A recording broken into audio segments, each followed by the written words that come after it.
dia a todos, um prazer ter vocês hoje aqui com a gente, fazendo parte de mais esse webinar da DVD, ajustes fiscais federais aí com a CBS, com essa reforma tributária, não sei se a gente ainda pode chamar assim. Hoje a gente vai ouvir bastante desses nossos expertos e conhecedores do assunto. Quero agradecer aos nossos queridos parceiros e palestrantes que estão aqui com a gente. É um momento aí especial, eu acho, né, de retomada na economia, de retomada social, de retomada em tantos aspectos, né? A gente vê muitas empresas de venda direta aí que estão, nesse momento, voltando a ter os eventos presenciais, experimentando novos modelos, e é uma incógnita para todo mundo como é que vai ser daqui para frente, né? Como é que essa retomada vai ser. Para a gente não tomar muito do tempo aqui, que a gente vai ter um horário bem apertado aqui entre todos esses conhecedores do assunto, eu vou passar a palavra, então, para o Thiago Fraga, que é o representante aí da nossa área institucional, jurídica, e o Thiago vai fazer aí a organização com todos os palestrantes. Mais uma vez, obrigada a todos os participantes e a todos os palestrantes. Bom dia a todos. É uma enorme satisfação aqui para a BD recebê-los, tanto os nossos palestrantes, quanto os nossos associados, nossos parceiros, né, a quem é destinado esse evento. Como bem disse a nossa presidente, o objetivo central desse evento é que a gente possa ter maiores esclarecimentos nesse momento conturbado, né, tanto que se fala em reforma, né, mas como medidas de ajustes fiscais e os impactos reais das empresas. Então, hoje nós temos aqui abordando, no primeiro bloco, onde vai ser tratado o PL 2337, de 2021, né, de autoria do Poder Executivo Federal, que trata sobre a remodelação aí do imposto de renda. E no segundo bloco, nós trataremos da CBS, que é a Contribuição sobre Bens e Serviços, também de autoria do Poder Executivo Federal, que é tratado no projeto de lei 3887. Nós teremos, como que vai funcionar a dinâmica aqui, no primeiro bloco, 2 escritórios parceiros, né, que vão abordar 20 minutos cada um, tratando de renda, e, consequentemente, no segundo bloco, dos outros 2 escritórios parceiros tratando sobre o PL, que trata sobre a CBS. E aí, tendo aqui os agradecimentos feitos pela presidente, ao Dr. Maurício, do Demarest, ao Gerson Guerra, do Gonçalves e Guerra Advogados, ao Dr. José Rubens Charlac Advogados, e a doutora Luciane Prado, do Derraik Menezes. Espero que seja bem proveitoso a vocês, e nosso chat está aberto para perguntas. Então, por favor, aproveitem a oportunidade, tirem suas dúvidas, porque temos um time de peso aqui hoje para poder subsidiar e trazer informações aqui para a nossa venda direta às nossas empresas. Tiago, desculpa, só uma partezinha que eu esqueci de falar, só avisar que o webinar vai ficar gravado na plataforma, caso alguém queira rever depois ou, enfim, indicar para os amigos. Fica gravado lá no nosso site para acesso quando quiser, tá? Perfeito. Com a palavra, Dr. Gerson Guerra. Bom, muito bom dia a todos. Antes de tudo, eu queria agradecer aqui a BVD, ao Thiago pelo convite, dizer que é um prazer enorme estar aqui com pessoas tão ilustres aqui da área jurídica, com amigos, com companheiros de profissão. É uma honra para mim poder participar aqui com vocês. A mim coube aqui falar um pouquinho dessas possíveis alterações do imposto de renda que a gente vai ter aí para o ano que vem, né? E como toda regra que vem para alterar vem com uma série de alterações, aqui eu vou focar um pouquinho em um tema específico. Eu vou tentar falar aqui um pouquinho do impacto dessas alterações para as empresas que trabalham numa estrutura societária como uma holding brasileira, né? Todo mundo tem acompanhado aí, visto que a tributação dos dividendos é um tema que está aí mais em alta, em maior discussão aí no momento. Então, eu vou focar um pouco nisso. Tá? Antes disso, falar um pouquinho sobre mim, sobre minha experiência. Sou advogado tributarista aí, já há alguns anos.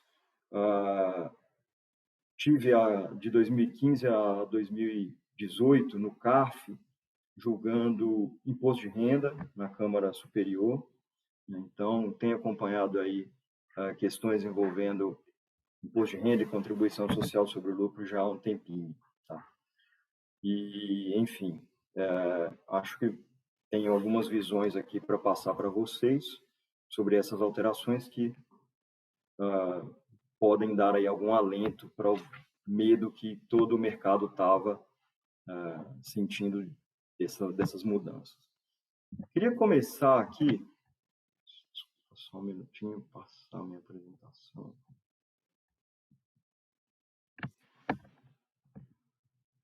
Falando um pouquinho da votação que aconteceu na Câmara, que aprovou aí essa primeira etapa de geração de uma lei, né? No projeto, no processo legislativo, a gente tem essa primeira votação na Câmara, posteriormente esse projeto é enviado para o Senado e depois retorna à Câmara para poder, enfim, ser sancionado pelo presidente, caso todos estejam de acordo com todos os temas, né? Nessa votação que aconteceu no dia 1º de setembro, houve aí algumas falas interessantes que demonstram aí o sentido dessa alteração, né? A razão de tudo isso, né? E aqui eu trouxe uma notícia da Agência Brasil, que é a imprensa oficial aí do governo federal, falando sobre o ocorrido, sobre a votação. Essa notícia saiu no dia 2, ela ainda tem aqui algum delay com relação a algumas informações, mas que eu vou corrigir um pouquinho mais para frente, de acordo com a finalização do projeto votado nessa sessão, que começou no dia 1º e terminou no dia 2, né? Aqui, vou ler uma parte dessa notícia para vocês, que diz o seguinte: a versão aprovada do texto prevê corte de 7% da alíquota do IR das empresas, que cai de 15% para 8%. Só que aqui a gente sabe que existe um adicional de imposto de renda que permanece, que é de mais 10%. Então, a gente tem um imposto de renda, genericamente falando, de 18% agora, né, que antes era 25%. Aí, continuando aqui, o texto prevê também a tributação do mercado financeiro, que passará a ter uma taxa de 20% sobre lucros e dividendos. Mais para frente eu vou mostrar que essa alíquota ficou em 15% no final. Tá? Segundo o Sabino, que é o relator do projeto lá na Câmara, o deputado, essa taxação compensaria reduções de arrecadação do IR sobre pessoas físicas e empresas. Aí aqui eles trazem uma fala do Sabino, que é o relator, né? Votar a favor deste projeto hoje significa votar a favor da empregada doméstica, do professor, da pessoa que presta serviços em residências. Significa votar a favor de muitos trabalhadores no Brasil. Não só a metade vai ficar isenta, todas as outras faixas terão redução de imposto de renda de pessoa física, declarou o deputado no plenário. Tá? Aqui eu trouxe o link. E aí, eu queria falar um pouquinho do que genericamente, do que detalhadamente veio aí nesse projeto de alteração. Tá? Então, primeiro tema, que o projeto traz uma série enorme de regras, é a tributação dos dividendos. Tá? Então, atualmente, desde 96, os dividendos pagos aos sócios acionistas são isentos do imposto. A partir de agora, serão taxados com uma alíquota de 15%, retida na fonte, que é uma tributação definitiva, né? Então, ou seja, a pessoa que receber esse rendimento com o imposto retido, nada mais teria que pagar. Então, na declaração de física, isso não entraria na declaração de ajuste e ficaria lá na tributação definitiva. Além disso, a gente tem a redução da alíquota do imposto de renda e da contribuição social sobre o lucro, então, que saiu aqui de 15% para 8% e de 9% para 8% para a contribuição social, que, considerando aqui aquele adicional de 10%, a gente ficaria com uma carga genérica de 26%, né? Mas isso só foi possível diante de um aumento de alíquotas de alguns tributos específicos, é o caso da CEFEM, que é uma tributação sobre o minério de ferro, por exemplo, que teve uma alíquota majorada em 1,5%, e também com a extinção de alguns incentivos fiscais que alguns setores tinham, o setor farmacêutico e alguns outros setores, foram afetados aí com a perda de incentivos fiscais. Logo, reduziu-se a alíquota de um lado, mas reduziu-se incentivos de outro e aumentou a carga de outro lado, compensando, né, essa possível perda de arrecadação que o governo federal teria. Tá? Além disso, a gente teve uma alteração no período de apuração do IR da CS, que agora vai ser trimestral, e aí houve também uma mudança na sistemática de aproveitamento de prejuízos fiscais, que antes tinha limitação de 30%, agora dentro do período de 3 trimestres a gente vai poder compensar integralmente. Né? Houve a uniformização das bases do IR da CS, que existia algumas diferenças. Tá? E aqui, alteração da tributação das operações com fundos de investimento no mercado de capitais, também teve uma grande mudança. Alteração da tabela progressiva do imposto de renda pessoa física. Eu acho que esse aqui é a grande bandeira do governo federal aqui. Né? É onde ele está aqui se baseando para dizer que os trabalhadores com uma menor faixa salarial vão ter uma redução de tributos. Né? É aqui que ele está fazendo a sua bandeira geral aqui para aprovação desse projeto. Também teve aqui, tivemos de um lado uma redução da tabela, mas do outro também aquele modelo de desconto simplificado, que a gente não precisa comprovar as despesas, também teve uma alteração, reduzindo o valor do desconto que a gente pode ter nesse modelo. Atualmente, considera-se que até R$16 mil são despesas que você não precisa comprovar, e isso reduz aí a base do cálculo do imposto no final da conta, né, no final da declaração. Isso foi reduzido para 10 mil e poucos reais. Né? Então, também aqui há um certo aumento de carga. Né? E houve também a extinção da dedutibilidade do JCP, né? Com a aprovação desse projeto isso não vai mais ser possível. E aqui eu quero trazer uma mensagem que o que eu vejo aqui a gente tem sim alguns cortes tributários em determinados setores para determinadas pessoas, mas a gente tem um aumento para diversas outras. Né? Então, o próprio relator do projeto aqui já mencionou que não haverá perda de arrecadação, mas esse projeto está sendo votado sem ser comprovado aqui qual vai ser o efetivo impacto dele para fim de arrecadação. Ao meu ver, ao que me parece, o que vai acarretar toda essa alteração aqui é um aumento de carga tributária. Tenho essa ligeira impressão. Tá?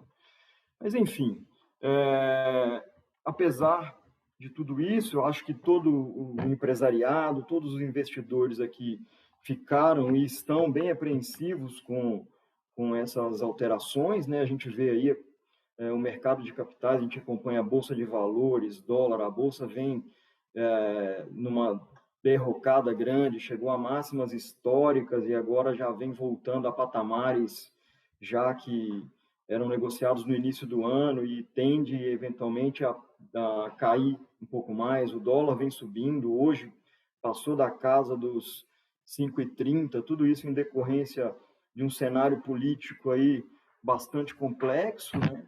E também levando em consideração aí o mundo pós-pandemia, governos dizendo aí que já vão começar a retirar os estímulos dados às economias, né, o que vai eventualmente acarretar uma redução do consumo aí da população mundial. Então, está todo mundo um pouco apreensivo com a economia mundial nesse momento, né? E aí a gente, além disso, com greve de caminhoneiros, com 7 de setembro e reformas, está aí vendo o nosso mercado de capitais meio que cair abruptamente, né? Mas, enfim, mas nem tudo é tão terrível assim, né? Eu acho que algumas estruturas, alguns modelos foram vistos aqui pelos deputados, né, pelo presidente, né? Então, basicamente aqui eu quero falar um pouco das holdings brasileiras, né? Muitos clientes, muitas pessoas têm me questionado bastante sobre os impactos dessa reforma para as holdings. A gente sabe que essas holdings foram oferecidas aí no mercado jurídico com diversas finalidades, né? Essas holdings, elas têm a finalidade de, muitas vezes,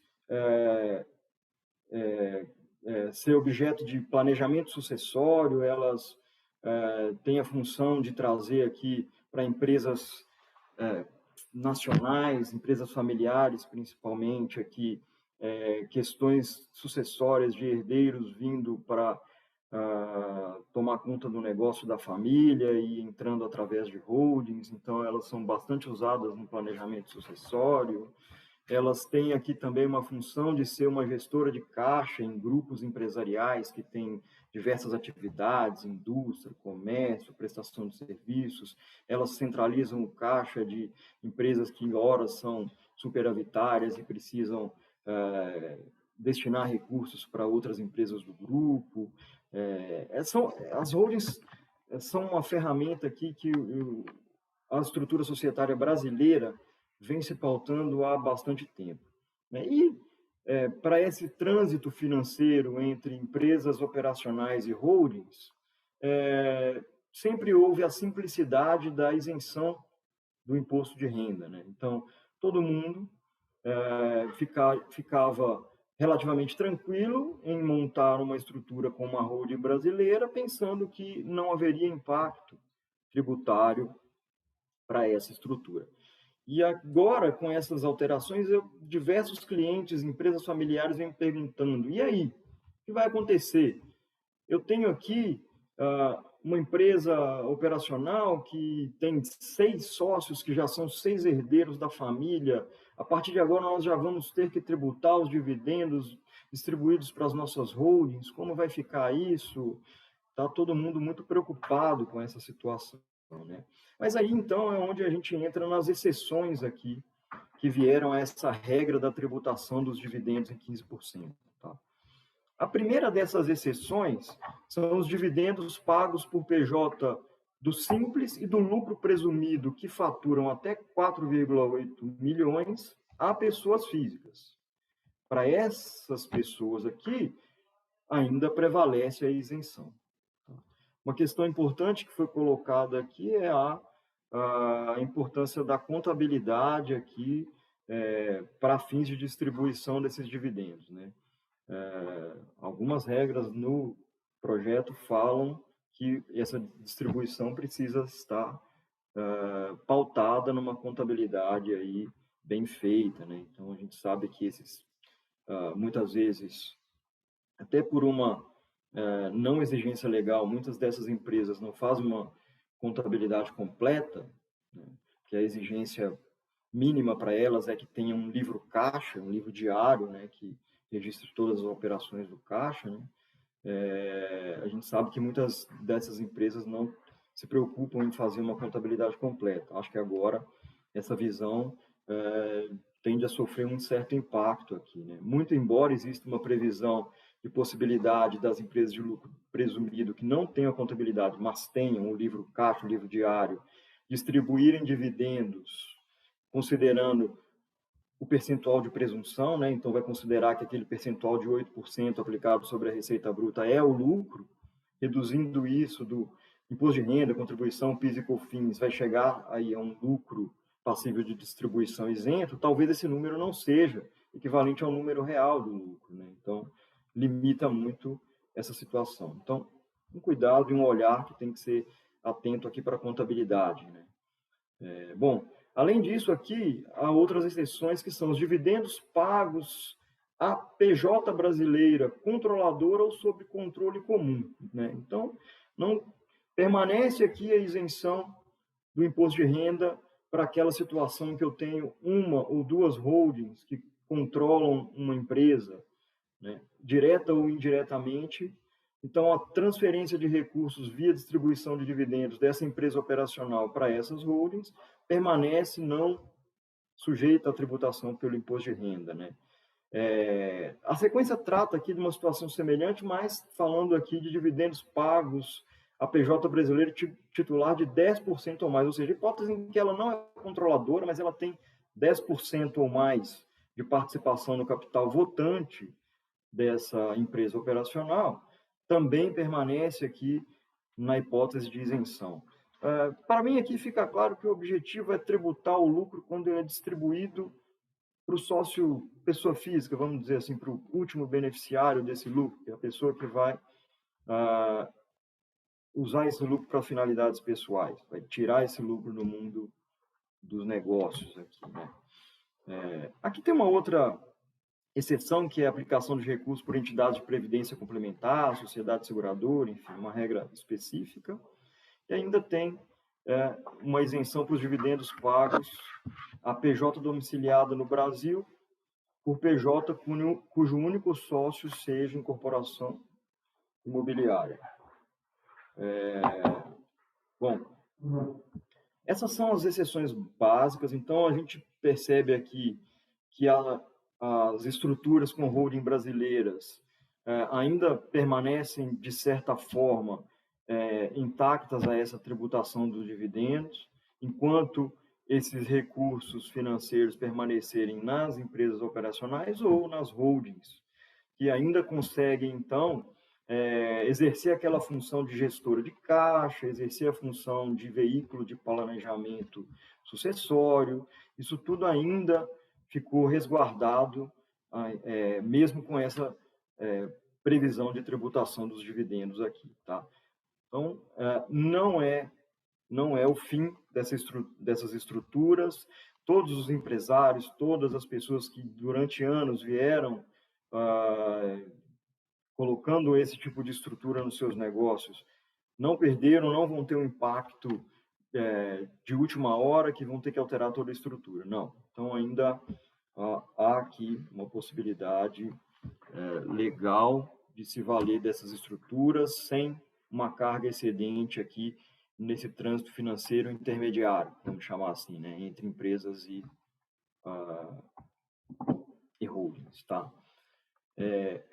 Além disso, ainda que a gente não entre ali naquelas regras específicas de controle, ou que tem pelo menos 10% de participação, a gente tem aqui uma hipótese de crédito que foi dado aí para as empresas que participam de outras empresas, tá? Então, a empresa que recebe um dividendo com a retenção do imposto pode usar esse imposto retido para compensar o imposto que ela vai apurar e reter quando for distribuir os seus dividendos, né? Então, uma empresa que tenha 5% de participação em outra, que recebe dividendo tributado, vai tomar esse imposto retido como crédito, que vai servir para abater do imposto que ela tiver que reter quando for pagar os dividendos para o seu sócio acionista, né? Então, a gente tem aqui duas situações, uma de não tributação e outra de um sistema de crédito aqui. Esse sistema, inclusive, existia antes de 96, né? É um sistema que já foi utilizado aqui no Brasil anteriormente, quando, em outra ocasião, os lucros distribuídos eram tributados, né? Bom, desculpe aqui, já passei muito. Um minuto aí para concluir, por favor. Tá bom, eu já concluí. Então, enfim, era essa a mensagem que eu queria passar. Com relação às holdings, a gente tem dois sistemas, uma não tributação e um regime de crédito. é possível utilizar as holdings, e enfim, é isso. Agradeço aí pela oportunidade, Tiago, e passo a palavra. Desculpem o excesso. Muito obrigado, viu, Gerson? Principalmente aí pelas orientações. Pessoal, quiser fazer pergunta ou depois direcionar aqui para o nosso canal, a gente repassa aos nossos palestrantes e com certeza aí retornamos com os esclarecimentos. E Gerson, depois eu pedir uma gentileza a você. A gente tem um costume aqui na associação encaminhar as apresentações dos nossos escritórios parceiros. Se você puder nos disponibilizar. Com certeza, eu encaminho para você, Tiago, e aí a gente disponibiliza para todo mundo. Muito obrigado pela participação. Agora nós passamos a palavra para o doutor José Rubens Charlac, que também vai abordar sobre o 2337, Imposto de Renda. Com a palavra, doutor Rubens. Bom dia, pessoal. Muito obrigado, Tiago. Obrigado, Adriana, pela oportunidade de conversar com o pessoal da BVD. É um prazer estar aqui. Eu vou também dividir tela. Como o Gerson, e aliás, obrigado, Gerson, pela explanação bastante abrangente, o que, na verdade, facilita o meu trabalho aqui, né? Você já explicou os principais aspectos do PL, e o meu foco hoje, deixa eu dividir tela aqui, o meu foco hoje vai ser explicar os principais impactos desse PL para as empresas que têm matriz americana. Como a gente está na BVD, e eu sei que muitas das empresas de vendas diretas que são associadas da BVD têm matriz americana, eu achei que talvez fosse interessante trazer aqui os principais impactos, né? Eu acho que o Gerson explicou com bastante maestria o que se pode fazer quando o quadro societário, quando os donos estão no Brasil, né? Como você pode manipular aí a estrutura societária para criar holdings que abasteçam de caixa as empresas do grupo sem deflagrar a incidência do IR. E o meu papel aqui vai ser explicar um pouquinho a questão de como é que essas regras novas interagem com o direito tributário americano.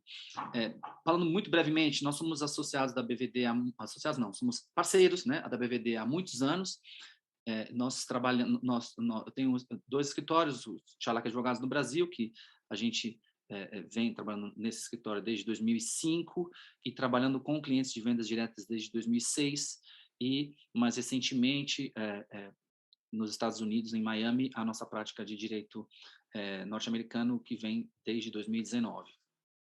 Indo direto ao assunto, eu vou falar um pouquinho eu vou pular aqui essa parte geral que a gente já falou.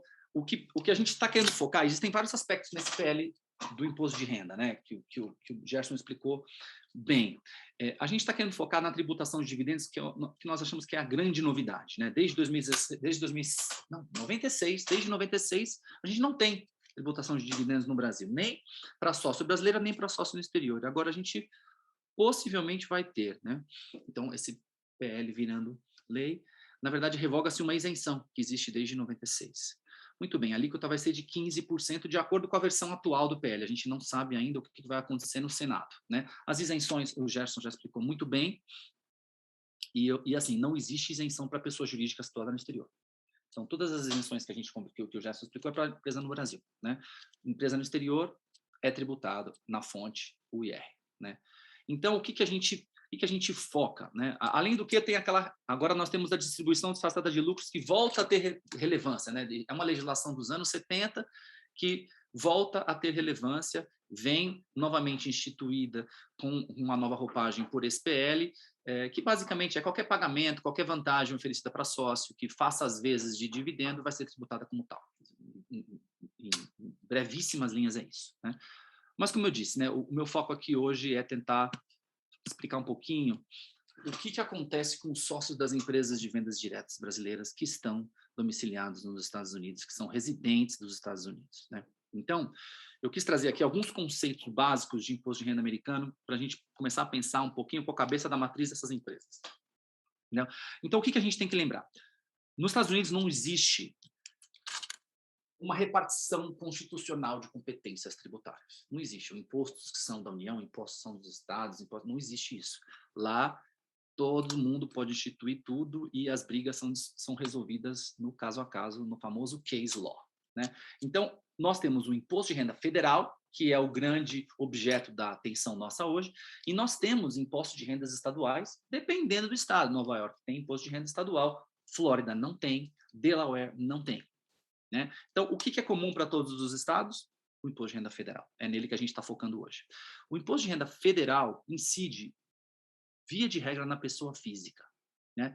E aqui eu vou trazer uma particularidade, uma diferença do sistema americano para o brasileiro. Aqui nesse desenho que vocês estão vendo, eu tenho um retângulo, que eu estou chamando de corporation, eu tenho 2 triângulos, né? A partnership e a disregarded entity, que basicamente é a entidade desconsiderada. Eu vou explicar já o que é cada uma dessas coisas, mas vocês estão vendo, nesse desenho que eu tenho, só a corporation que é tributada na pessoa jurídica.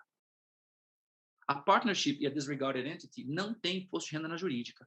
O imposto de renda é pago totalmente pelo sócio, pessoa física. Tá? E eu estou simplificando a estrutura aqui, chamando o sócio de pessoa física, tá? Só para a gente ter um raciocínio simples de absorver. Então, a gente tem as alíquotas progressivas no imposto de renda, normal, das pessoas físicas, e a gente tem a corporation, que paga imposto de renda na jurídica. E depois, quando essa corporation distribui os dividendos, o sócio é tributado nas alíquotas progressivas cabíveis à sua faixa de rendimento. Uma partnership, como eu disse, não é tributada na pessoa jurídica. Todos os lucros, todas as receitas, despesas, custos, créditos fluem para os sócios, por isso que ela é chamada de pass-through entity. É uma entidade na qual tudo flui, através da qual tudo flui para os sócios, na proporção da participação ou na proporção que for definida no Operating Agreement, algo similar ao nosso contrato social dessa partnership. Muito bem, os sócios, então, pegam esses atributos, né, receita, despesa, custo, crédito da partnership e colocam na sua própria declaração de imposto de renda pessoa física. E eles pagam também um imposto trimestral estimado, que depois, no final do ano, faça a declaração de consolidação anual. Tá? Então, é isso que acontece na partnership. A disregarded entity, a única diferença da disregarded entity para a partnership é que ela só tem um sócio, ou seja, é uma entidade transparente, uma flow-through, né, que tem um único sócio. E é por isso que ela é desconsiderada para fins fiscais, ou seja, a IRS finge que ela não existe, vai olhar como se o negócio fosse tocado diretamente pelo sócio pessoa física. Tá? Então, esses são os 3 tipos de entidade que existem para fins tributários federais, para fins do imposto de renda federal. E para deixar o assunto mais interessante, a gente tem um negócio chamado regras check the box, que basicamente o contribuinte pode escolher, muito embora ele tenha às vezes criado uma corporation, por exemplo, uma Inc. Toda empresa que tem Inc. no final, ou Corp, é uma corporation. Toda empresa que tem LLP, LLC pode escolher se é uma corporation ou uma partnership. Ou então é uma partnership, general partnership, é partnership. Uma limited partnership, é partnership. Uma limited liability partnership, é partnership. Uma LLC, geralmente escolhe ser tributada como partnership também. Por quê? Você tem um nível só de tributo. Para que você vai pagar 2 quando você tem 1? E aqui, eu quero fazer antes de entrar na regras check the box, eu quero fazer um comentário que a gente tem ouvido muito dos defensores do PL 2337, que o Brasil está se adequando a padrões internacionais. Quando a gente olha para os Estados Unidos, a gente vê que o tipo de entidade que mais cresce, ou seja, que é mais usado, que tem mais aderência pelo público, é a LLC. E por quê? Porque ela pode ser tributada como uma partnership que não tem 2 níveis de imposto de renda, ou seja, que não paga imposto de renda na jurídica e na física. Então, a gente, basicamente, com esse PL, está andando na contramão do que os Estados Unidos está fazendo. As corporations estão, ainda são fortes, porque para você abrir o capital, você tem que geralmente ser uma corporation, né? Mas, geralmente, todos os negócios, muitas multinacionais que eu conheço, que têm empresas brasileiras de venda direta, não são corporations na matriz. Tem muitas que são LLC. Por quê? Porque não tem que pagar imposto duas vezes. Bom, enfim.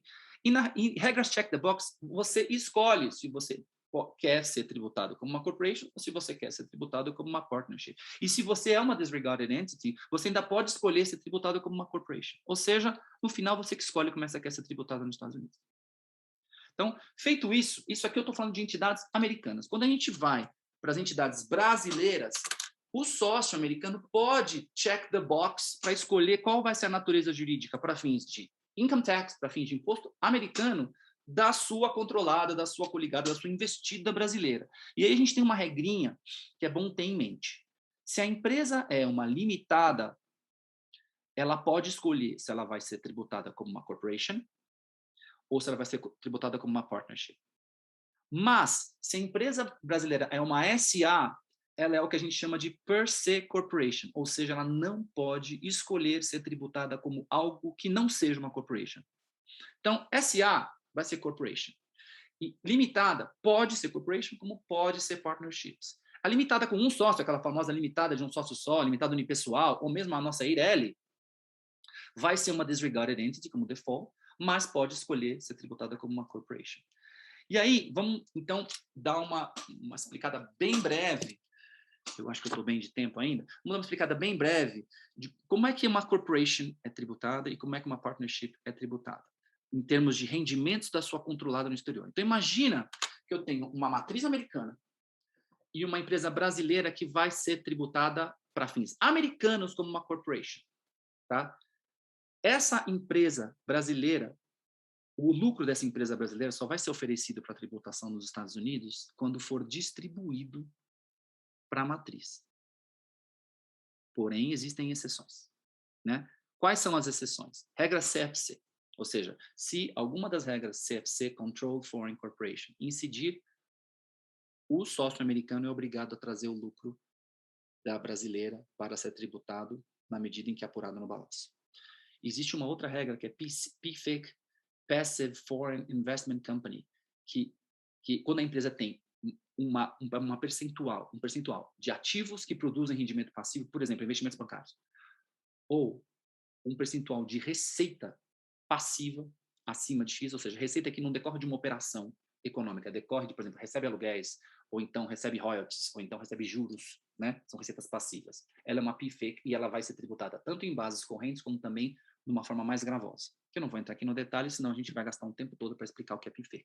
E, finalmente, a gente tem as novas regras GILTI, que são criadas em cima das regras CFC, que foram trazidas pela reforma tributária do Trump de 2017. Essas três regras forçam o contribuinte americano, o sócio americano, a reconhecer e tributar nos Estados Unidos a receita da investida brasileira, mesmo que ela seja uma corporation e queira ter escolhido ser tributada só quando da distribuição. Tá? E mais, se eu tenho uma corporation, ela é reconhecida para fins fiscais como uma entidade separada dos sócios. Isso é relevante. Por quê? Quando eu falo FTC aqui, é Foreign Tax Credit. Eu vou falar disso na próxima slide, mas só dando uma pincelada bem breve, se a corporation, se a empresa brasileira é uma corporation, o IRPJ, a CSL que ela paga, não são aproveitados pelo sócio, porque eles não fluem para o sócio, porque ela é opaca, ela é tributada na jurídica. A única coisa que o sócio vai aproveitar é o IR retido na fonte sobre o dividendo. Por outro lado, se a empresa brasileira é uma partnership, logo, transparente, flow-through, a tributação é na medida que o rendimento é recebido.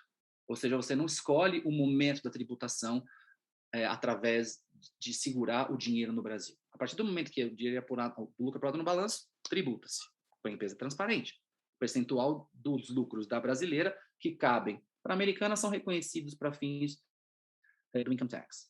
Por outro lado, o crédito do imposto brasileiro vai não só para o IR-fonte, que ela sofreu quando recebeu os dividendos, como também para o IRPJ e CSL pagos pela brasileira, porque a brasileira, quando a empresa americana check the box, ou como o sócio americano check the box, como uma partnership, ou como uma disregarded entity, se é sócio único, ela é considerada uma filial, digamos assim, da empresa americana. Ela é considerada um estabelecimento da empresa americana. Tudo que acontece com a empresa americana, com a empresa brasileira, na verdade, está acontecendo dentro da empresa americana.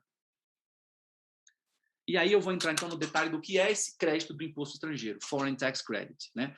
Geralmente, quando a gente olha a direito tributário internacional, a gente pensa sempre em tratados para evitar a bitributação. Bom, Brasil e Estados Unidos não têm um tratado para evitar a bitributação, ainda. Acredite se quiser.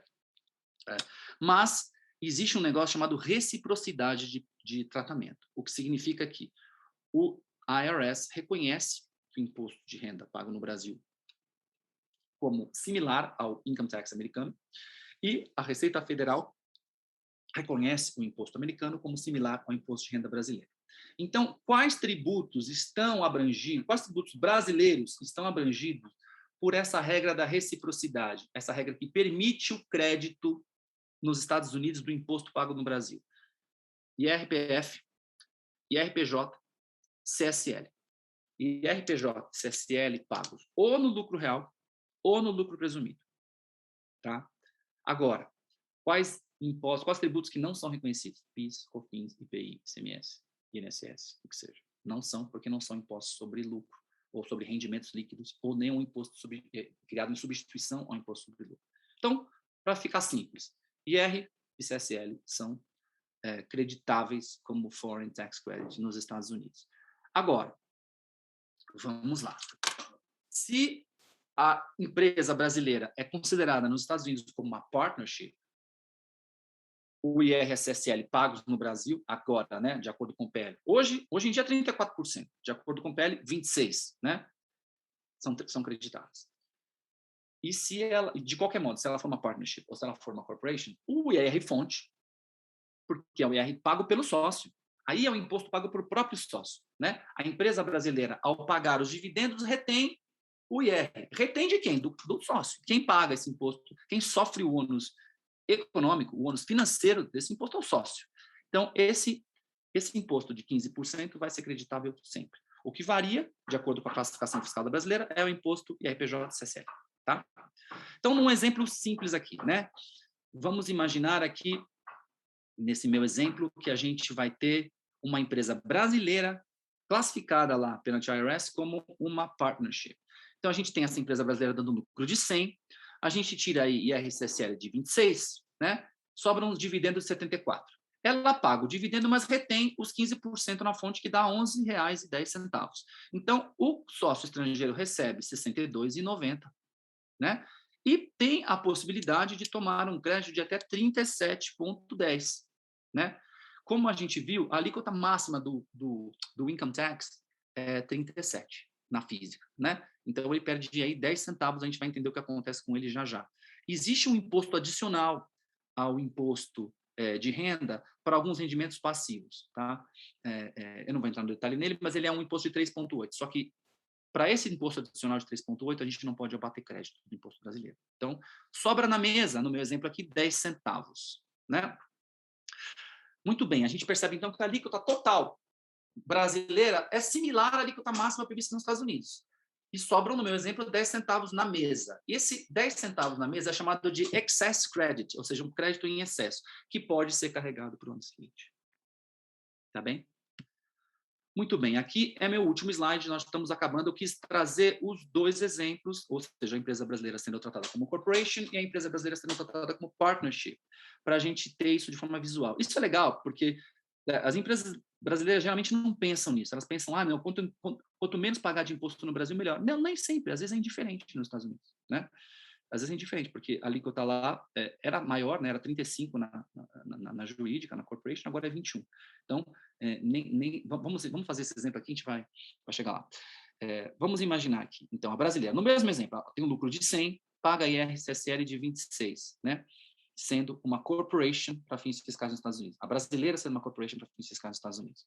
Paga 100, não, desculpa, oferece 100 de lucro, paga 26. Distribui o dividendo de 74. Retém dos sócios americanos 11,10 de IR-fonte. A americana é uma LLC tratada como partnership. Tá? Ela vai receber os dividendos e vai ter o Foreign Tax Credit de 11,10. Mas como a brasileira é uma empresa opaca, né? Imagina que cada sócio da LLC aqui tem 50%. Tá? Então, eu tenho aqui 2 sócios americanos na física, né? Cada um com 50% da LLC, a LLC sendo 100% dona da brasileira, que é tratada como corporation para fins fiscais. A gente vai ter cada sócio recebendo 37, que basicamente é 74 dividido por 2, e imaginando que esses sócios estejam sujeitos à alíquota máxima do imposto americano, eles teriam que pagar 13,69 de income tax, menos 50% do foreign tax credit cabível a cada um, que é 5,55, que nada mais é do que 11,10 dividido por 2. Logo, cada sócio americano teria que pagar 8,14 de income tax. E ficou, obviamente, na mesa, sem ser usado nos Estados Unidos, os 26 de IR-CSL, que não podem ser usados nunca, né? Agora, se a empresa brasileira for tratada como uma disregarded entity, no meu ou partnership, se tivesse mais de um sócio, mas para ficar simples, disregarded entity, para fins de IRS, a gente teria o mesmo lucro de 100, a mesma tributação no Brasil de 26, o mesmo dividendo indo para os Estados Unidos de 74, com a retenção de 11,10. Só que aí, cada sócio vai reconhecer 50% do lucro da brasileira, porque, afinal, ela é nada mais do que um apêndice da empresa americana para fins fiscais. Então, 50% cada sócio reconhece 50% de lucro, né?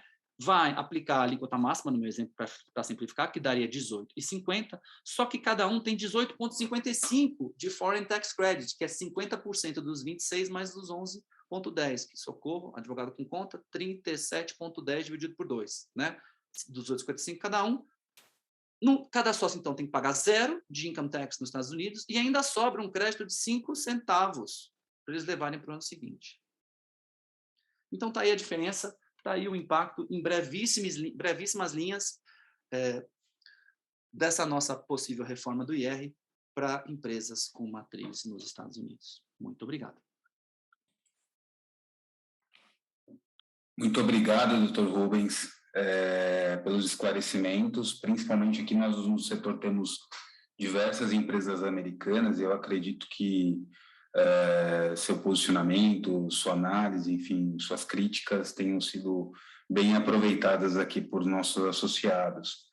Lembrando, né, que é um tema muito polêmico, ainda o Congresso ainda costura muita coisa, recentemente passou na Câmara dos Deputados, e provavelmente agora seja pautado dentro do Senado, e a gente não tem ainda uma definição certa, né, porque o mundo político aqui no Brasil é muito desconforme, né, então tudo pode mudar em questões de minutos. Mas acredito que foram esclarecedores aqui os pontos colocados, e da mesma forma que a gente colocou aqui ao Gerson, peço a gentileza de disponibilizar esse material, que acho que vai ser de grande valia para os nossos associados. Com certeza. Muito obrigado pela participação. Seguindo aqui o nosso roteiro, entramos em outro ponto polêmico, né, doutora Lucilene? Que é a CBS, a Contribuição sobre Bens e Serviços, e também tramita na Câmara dos Deputados, de autoria do Poder Executivo. Há uma expectativa muito grande, né, desse mês, o próximo governo pressionar pela votação, pelos inícios de discussões, né, que já é um interesse antigo da Receita Federal, essa unificação do PIS e da COFINS. E, enfim, não vou estender muito aqui as minhas opiniões. A BVD está lutando, né, para alguns ajustes, principalmente aqueles que afetam ao nosso modelo de negócio. E eu acredito que vocês, tanto a doutora Lucilene quanto o Maurício, vão poder trazer bastante subsídio e arcabouço para que a gente possa complementar e abrilhantar mais ainda o trabalho da BVD. Com a palavra, doutora Lucilene, muito obrigado, bom dia. Obrigada, Tiago. Obrigada a todos, bom dia a todos.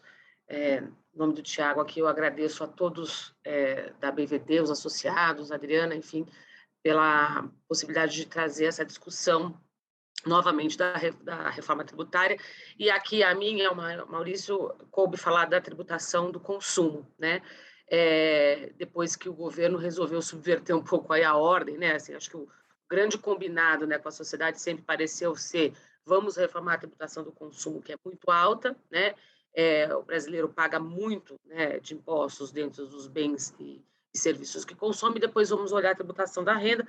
Houve uma alteração, discutiu-se na Câmara esse projeto que o Eduardo e o Gerson trouxeram, uma série de problemas ainda, ao meu ver, e deixamos de lado aí, pelo menos por enquanto, a discussão da tributação do consumo, dado até que a PEC 45 e a 110 parecem mesmo congeladas aí por hora.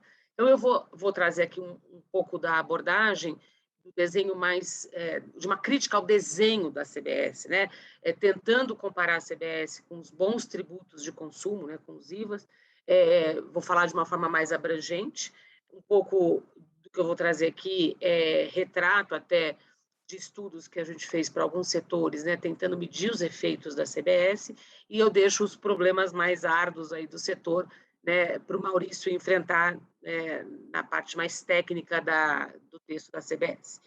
Então, deixa eu colocar aqui a apresentação dos senhores.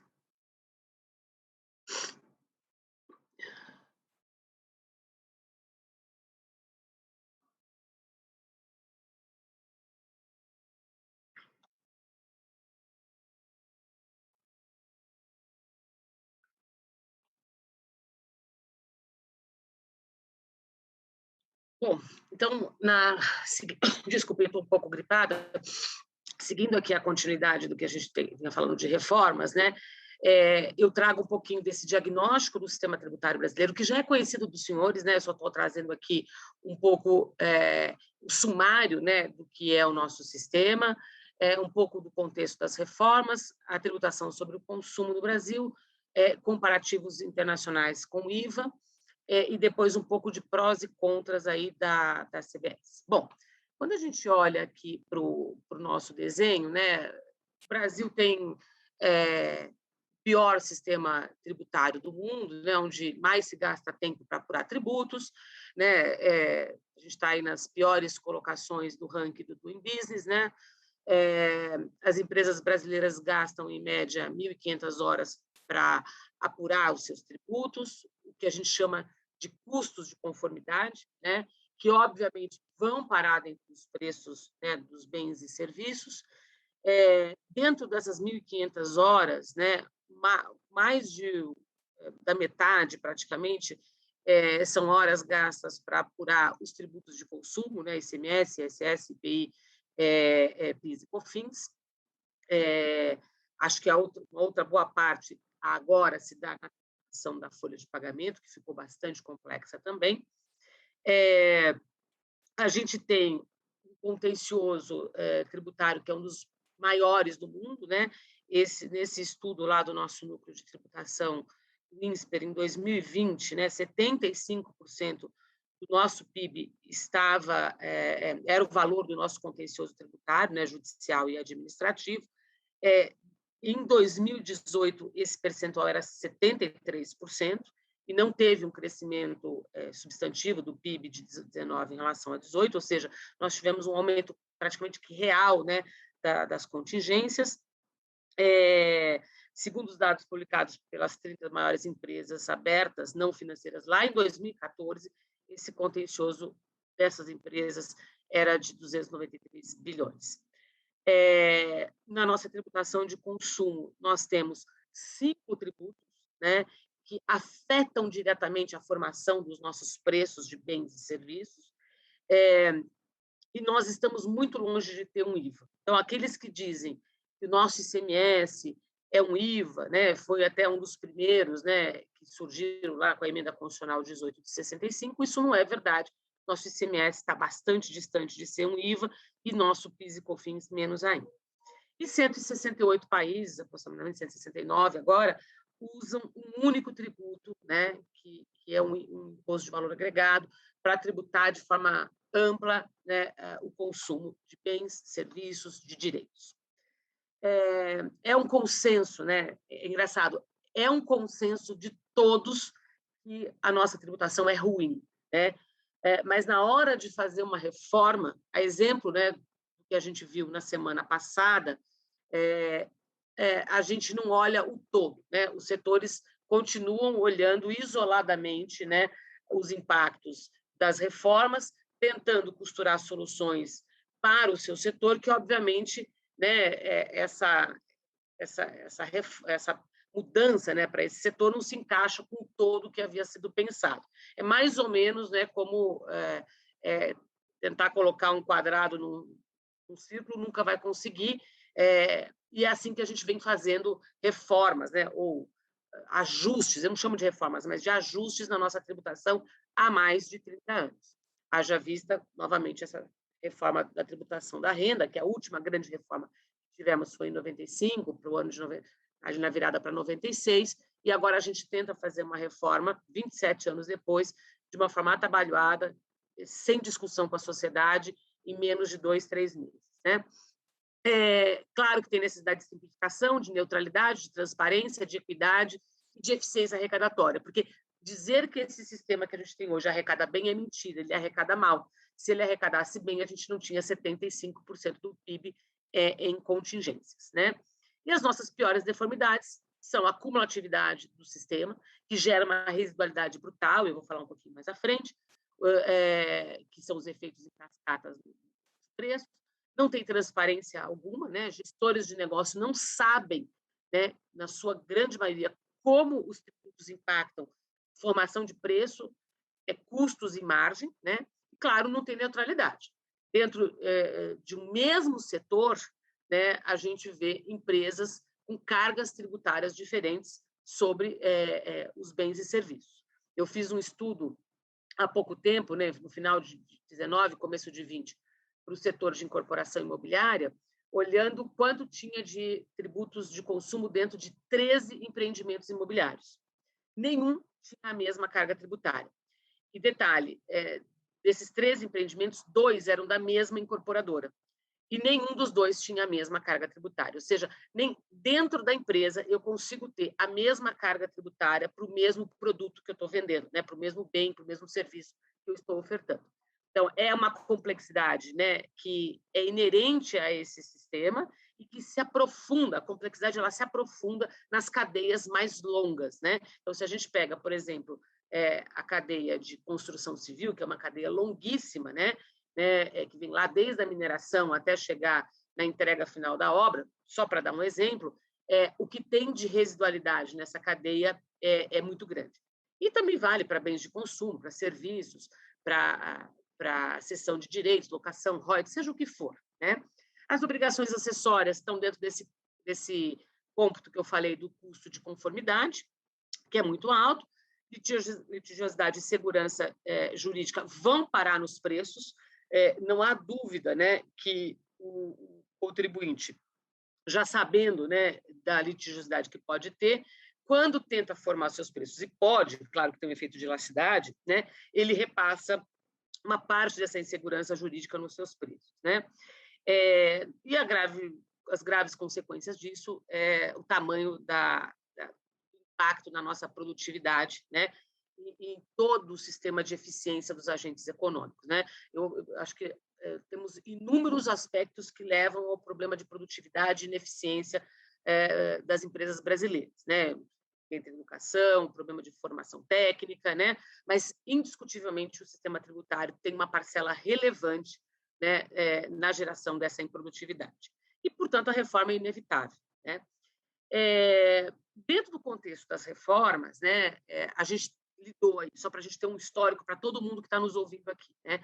Nós lidamos, lá no final de 18, com 2 PECs que foram, né, 2 propostas de emenda, de reforma da Constituição, que foram para o Congresso, portanto, ainda no outro governo, né, PEC 45 e PEC 110, que propunham uma discussão de uma tributação de IVA, né, portanto, de bases mais amplas, né, deixando de fracionar as bases tributárias como a gente fraciona hoje. Então, os municípios ficam com o ISS dos serviços, então, lógico, agora eles não têm nenhuma intenção de fazer reforma, porque os serviços têm uma participação relativa na economia maior, né, os estados ficam com alguns serviços e com as mercadorias, a União fica lá com a tributação de receita, enfim, esse consenso, né, de que a gente precisava ter um único tipo de consumo, né, um IVA, ou no máximo um IVA dual, como acontece no Canadá, foi expressado, nesse consenso foi expressado no texto das 2 PECs. Lá em agosto do ano passado, retomando a história, o governo atravessa um projeto de lei 3887 para reformar o PIS e COFINS na tentativa de construir esse IVA federal, que depois seria, nas palavras dos representantes do Ministério da Economia, né, e da Receita Federal, seria depois acoplado, né, a um sistema de IVA dos estados e municípios, né? Em maio desse ano, nós tivemos a apresentação do relatório decorrente da comissão mista, que foi criada para avaliação das 2 PECs, uma comissão que trabalhou muito ao longo do ano de 2020, a comissão foi criada em março do ano passado, fevereiro, março, logo ali no começo da pandemia, trabalhou muito, né? O deputado Aguinaldo fez inúmeras reuniões com diversos setores na tentativa de costurar uma tributação que atendesse, né, de forma não setorial, mas de forma ordenada, né, aos setores produtivos. Tivemos um texto que, infelizmente, por razões políticas, ficou encostado e deu-se, então, seguimento a esse projeto que foi falado há pouco do imposto de renda, e agora imagina-se que vai seguir a discussão da CBS, do PL 3887. Nesse contexto, né, onde a maior parte dos países do mundo, né, ou seja, 3/4 da população mundial vivem em países que tributam o consumo com base no IVA, né? Das grandes economias, né, só 2 países não têm um IVA perfeito, né? O Brasil, porque tem 5 tributos que não são nada, não são IVA, uma mistura de tributação de operação com tributação de receita, né? Os Estados Unidos, que optou pelo sales tax, a despeito do problema arrecadatório que ele tem, ele não é o melhor tributo para arrecadar, tem uma margem de ineficiência grande, tem evasão, né? E outros 9 países que usam sales tax, que não usam IVA, não tem expressão econômica, né, para gerar uma experiência que a gente pudesse dizer, olha, é um bom tributo para o consumidor, é um bom tributo para o sistema produtivo, porque desonera todas as cadeias, mas também é um bom tributo para a arrecadação, né? Não é? E nós não estamos numa condição de abrir mão da arrecadação que os tributos de consumo geram, né? E não tem, então, espaço fiscal para grandes mexidas, né? Quando a gente olha o que foi, né, os textos das PECs 45 e 110 e do PL 3887, nós não vamos desprezar aqui que o PL 3887 tem bons fundamentos, né? Ele não é a melhor coisa que o Brasil precisa para reformar sua tributação, mas ele, pelo menos, tem bons fundamentos. A PEC 45 e 110, elas têm o mérito, né, de criar um único tributo sobre consumo, ainda que seja dual, né, ainda que seja dividido, sua cobrança seja feita pela União e pelos estados e municípios, tem a alíquota uniforme, né, potenciais alíquotas aí entre 25% e 28%, há quem diga que a alíquota poderia ser até maior que 28%, hoje a gente tem a alíquota de 28% na Hungria, na Índia, né, em alguns estados, né, acabam que chegam em 21%, o Chile está perto disso, mas a gente deveria ficar nesse intervalo, né? Tinha não cumulatividade plena, ou seja, de fato a gente estava tributando valor agregado, cálculo por fora, né, de forma transparente, como todos os países tributam, né, e sem incentivos fiscais que alterassem aí a alocação dos recursos da economia, né, a eficiência alocativa desses recursos, e que também incentivos que não promovam aí uma competição alterada, né, pela falta de neutralidade. Já na CBS, a gente tenta eliminar a multiplicidade aí, não consegue eliminar a multiplicidade de tributos, mas tira 2 para ter 1, né, que é a CBS, uma alíquota uniforme, apesar de não ser, na minha opinião, a alíquota de equilíbrio, né, 12% não é o equivalente à arrecadação de hoje, a gente fala um pouquinho mais à frente, tem uma não cumulatividade bem desenhada, né, pelo menos em comparação com o que temos hoje, PIS e COFINS. Claro que não é uma não cumulatividade como seria cálculo por fora e reduz a possibilidade de concessão de incentivos.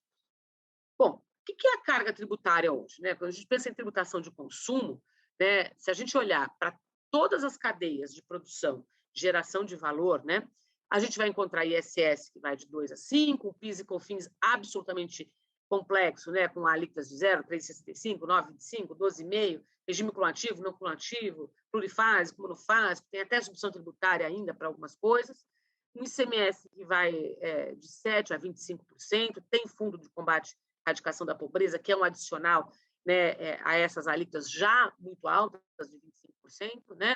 E tem regime de substituição tributária, um monte de incentivos fiscais da guerra fiscal, que tenta se equalizar, e uma série de regimes aí de créditos outorgados opcionais para setores do agronegócio, né, para setores de transporte, que também trazem aí mais complexidade na arrecadação. Um IPI que varia de 4% até 42%, especialmente para várias indústrias, né, segmentos que estão dentro da venda direta, e, claro, tributos sobre consumo incidentes na cadeia de fornecedores que geram resíduos, ou seja, tudo aquilo que eu não acredito, né, e que, na minha opinião, se as empresas e os setores não medirem o efeito dessa residualidade, é muito difícil discutir a alíquota de equilíbrio com o governo, né? Aqui, só para dar um exemplo sobre o que é essa residualidade, né? Quando a gente pega uma empresa que paga plano de saúde para o seu colaborador, né, e paga lá R$ 1.000 de plano de saúde, o preço real desse plano de saúde deveria ser R$ 943,50.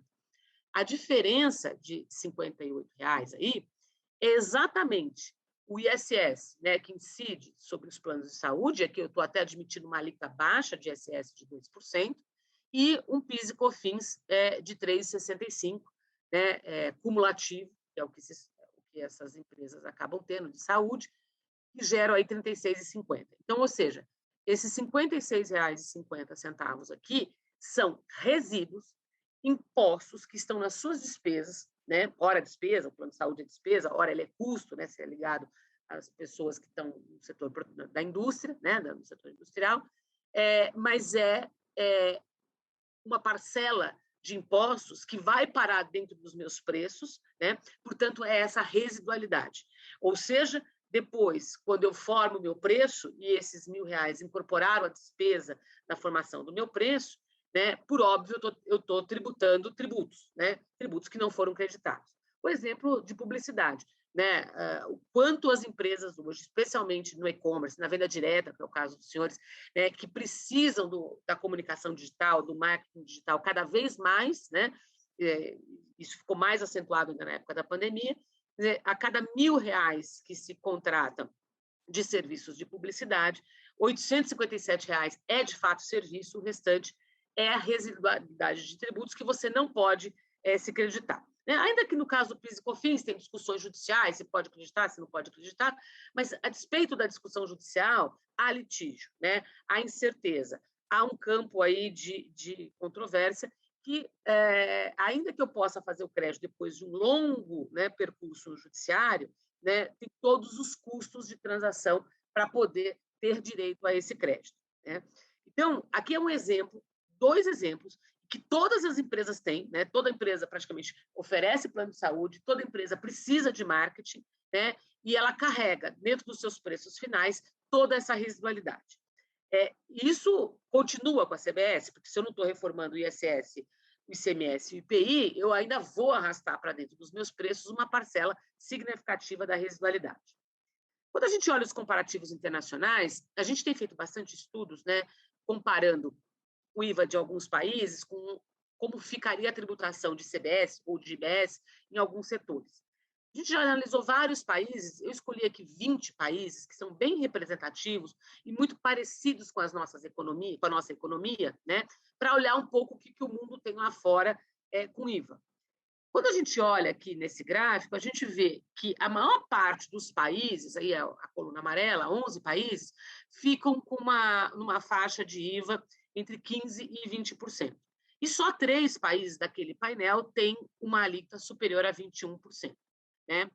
Só 6 países, perdão. Ficou nessa faixa 3, que eu costumo chamar. Então, muito provavelmente, no IVA, o Brasil estaria aqui nessa coluna vermelha, né? Numa faixa superior a 21%. O Brasil não tem a menor condição de ter uma tributação de IVA hoje menor que 25%, dado que é isso, né, que se estima na arrecadação atual, né, muito impactada por muitos incentivos, por muitas desonerações e por todo o efeito da litigiosidade. Se a gente traz para essa comparação aqui, né, em vermelho aqui a gente tem uma série de países, a Espanha, Argentina, Portugal, Polônia, Hungria, países que têm muita semelhança econômica com o Brasil, muita semelhança mesmo, inclusive muita semelhança do ponto de vista de renda das pessoas, né, das famílias, e você vê que são países que estão ali puxando a tributação para além de 21%, 22%. Né? Então, nós ficaríamos aqui se fôssemos para um IBS, para uma tributação mais ampliada. Quando a gente olha, né, então, os comparativos internacionais, a gente percebe, né, que nem todos os países adotam uma alíquota uniforme, normalmente eles têm entre 3 e 4 alíquotas, mas tem uma tendência, né, como é o caso, por exemplo, da Nova Zelândia, como é o caso da Austrália, de ter uma única alíquota, né? E o tema da extrafiscalidade, que é um tema muito importante, que sempre aparece nas discussões, ele é um pouco afastado. Então, ou seja, não vou discutir uma alíquota reduzida para a habitação, por exemplo, porque a habitação é importante, é um bem essencial. Não.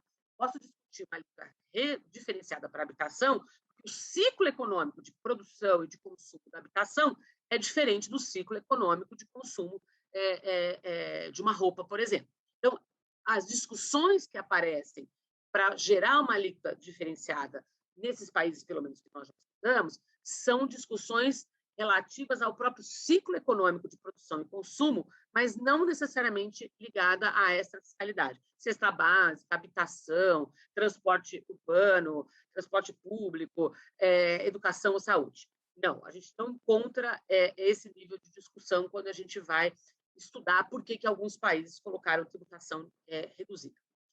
Olhando aqui para a nossa CBS, né, na leitura que eu, pelo menos, faço desse projeto de lei. Para mim, a CBS ela, não é um tributo de valor adicionado nos moldes dos IVAs, né, dos mais de 160 países aí que adotam IVA, mesmo os países que adotam o IVA da chamada geração 1.0, 2.0, que foram aqueles primeiros IVAs logo depois do pós-guerra, depois da Segunda Guerra. IVAs implementados ali pelos anos final dos anos 60, começo dos anos 70, né? Mesmo IVAs implementados naquela época são diferentes do que a CBS está se propondo a ser. A CBS pretende utilizar a técnica de tributação de valor agregado para tributar receita.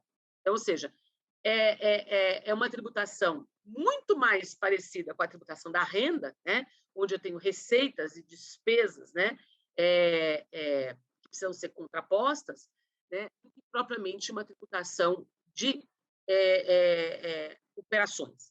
Né? O IVA ele tributa transações jurídicas, então é venda, doação, bonificação, locação, cessão, prestação de serviços, né?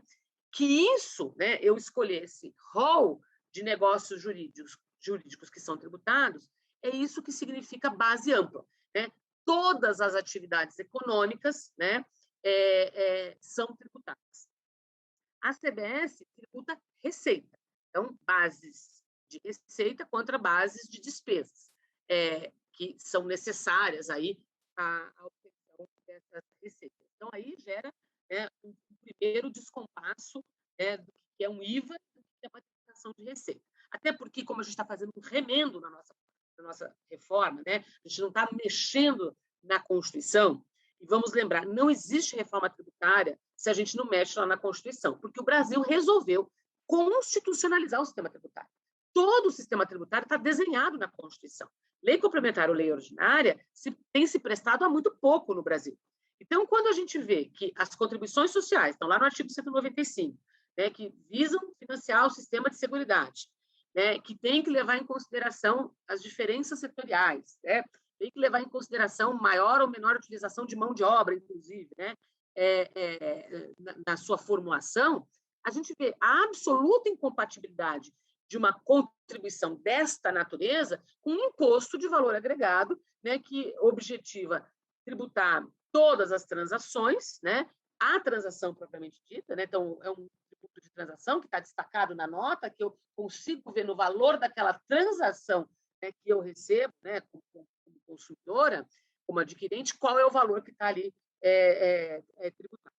Então, esse é o primeiro descompasso, né? A gente tenta fazer um IVA numa lei ordinária, com um formato de contribuição, para não ter que mexer na Constituição Federal, para não ter que pagar o pedágio, né, de ter que discutir uma PEC, que é o pedágio que a PEC 45 e 110 estão pagando. A redação do artigo 2º do projeto de lei, né, e eu vou deixar os detalhes do PL Maurício poder falar, mostram claramente essa atecnicidade, né? Quando a gente olha bons desenhos de IVA pelo mundo e a gente olha a CBS. Então, fala, a CBS incide sobre o auferimento da receita bruta, né, na forma do artigo 12 lá do Decreto-Lei 1598, que vai conceituar a receita para fins de imposto de renda, né? Então, veja a semelhança, né, dessa contribuição muito mais uma tributação de renda, de bases, né, do que propriamente um tributo de transações, em cada operação. Então, ou seja, em cada operação eu preciso retirar a receita dessa operação e tributar, né? E não o valor da operação, como a gente percebe nos bons desenhos de IVA. Então, eu vou tributar o valor da compra e venda, eu vou tributar o valor da doação, eu vou tributar o valor da locação ou da cessão de direitos. E o artigo 7º né, que trata da base de cálculo, de novo fala, a base é o valor da receita bruta auferida em cada operação. Então, eu preciso aqui fazer um exercício de delimitar a operação e aquilo que eu considero como receita daquela transação, eu vou tributar. Se não é receita, eu não tributo. Então, a gente já começa a ver um descolamento, né, entre o que é um IVA, que tributa, sim, doações, que tributa bonificações, né, de um tributo, de uma CBS que vai tributar, que vai considerar apenas a receita decorrente dessa transação. Então, isso, para mim, está no campo aí das deformidades, né, que esse texto apresenta. Quando a gente olha o artigo 12, né, o que é receita, né, para fins da legislação do imposto de renda? Aquilo que decorre do produto de venda de bens, né, de operações por conta própria, preço da prestação de serviço em geral, resultados oferidos nas operações de conta alheia, aí vem toda aquela discussão de receita de terceiros, né, e as receitas da atividade objeto principal da pessoa jurídica, né? Muito bem. E a receita de locação? Onde eu vou colocar nisso? Dado que a gente escolheu ter ainda no nosso direito, né, baseado no direito romano, né, muito caracterizado por conceitos como serviços, obrigação de dar ou fazer, né, onde eu encaixo locação no conceito de serviço? Eu não encaixo. A gente já tem, aliás, discussões desse tema no Supremo, quando discutiu lá o leasing, a locação e etc. Então, veja, eu estou pegando uma legislação de 1977, que conceitua a receita para fins de tributação da renda, para tentar dizer qual é o conceito de receita que é a base para tributar a CBS, que, em tese, quer também capturar as operações. Então, ou seja, a CBS quer capturar as operações, ter como grandeza econômica a receita dessas operações, só que o conceito de receita eu vou buscar de uma legislação de imposto de renda de 77 e que está muito desenhada em cima ainda de uma economia onde serviços tinham um conceito muito restrito, né, onde a gente não tinha toda essa tecnologia que está sendo colocada à disposição e a serviço dos consumidores, né, numa economia que é uma economia de utilidade e não mais de propriedade, que é uma economia muito mais de, como eu posso dizer, de compartilhamento, né, do que propriamente eu ser titular de algum bem ou de algum direito. E eu tento, então, acomodar isso tudo numa tributação que quer ser parecida com o IVA mais moderno, especialmente esses IVAs da chamada geração 4.0, né? Então, e essa redação foi escolhida não por acaso, né? Escolheu-se o conceito de receita vindo lá do Decreto-Lei 1598 para tentar afastar mais discussões, né? Como, por exemplo, o conceito de renda e o conceito de faturamento, que ficou anos sendo discutido, né? No caso, a Lei 9.718 no Supremo Tribunal Federal, para ter aquela decisão que julgou inconstitucional a Lei 9.718, enfim, para evitar aquela discussão, para a gente não cair numa outra armadilha, né, do que seja a base de cálculo, trouxemos esse conceito da legislação de imposto de renda, que, na minha opinião, né, não vai evitar a judicialização. Só de a gente pegar aqui o exemplo, né, de locação, a gente não consegue entender se locação vai ser tributado ou não vai ser tributado, né? E receitas da atividade, o objeto principal da pessoa jurídica, né, vai deixar, então, de fora a tributação daquilo que não é da atividade principal? Então, eu não tributo, mas quem adquire esse serviço, esse bem que não é da atividade principal, não vai ter crédito? Se está no meio da cadeia, né, eu não posso desonerar nunca o que está no meio da cadeia.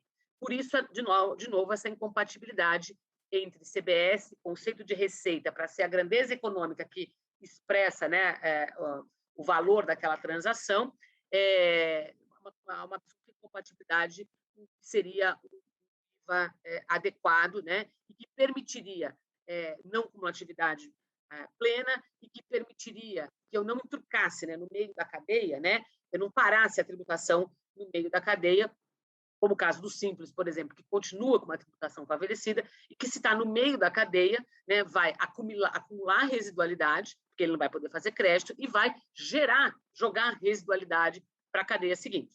Ainda que achemos que o mercado se organiza para dizer o seguinte: olha, se eu vou comprar insumo de uma empresa do Simples, eu quero crédito, então, portanto, você saia do Simples, então você não vai fornecer para mim, ainda que a gente ache que o mercado possa se regular, ele não se regula plenamente e ele demora um tempo, né, para ajustar todas essas condições de mercado.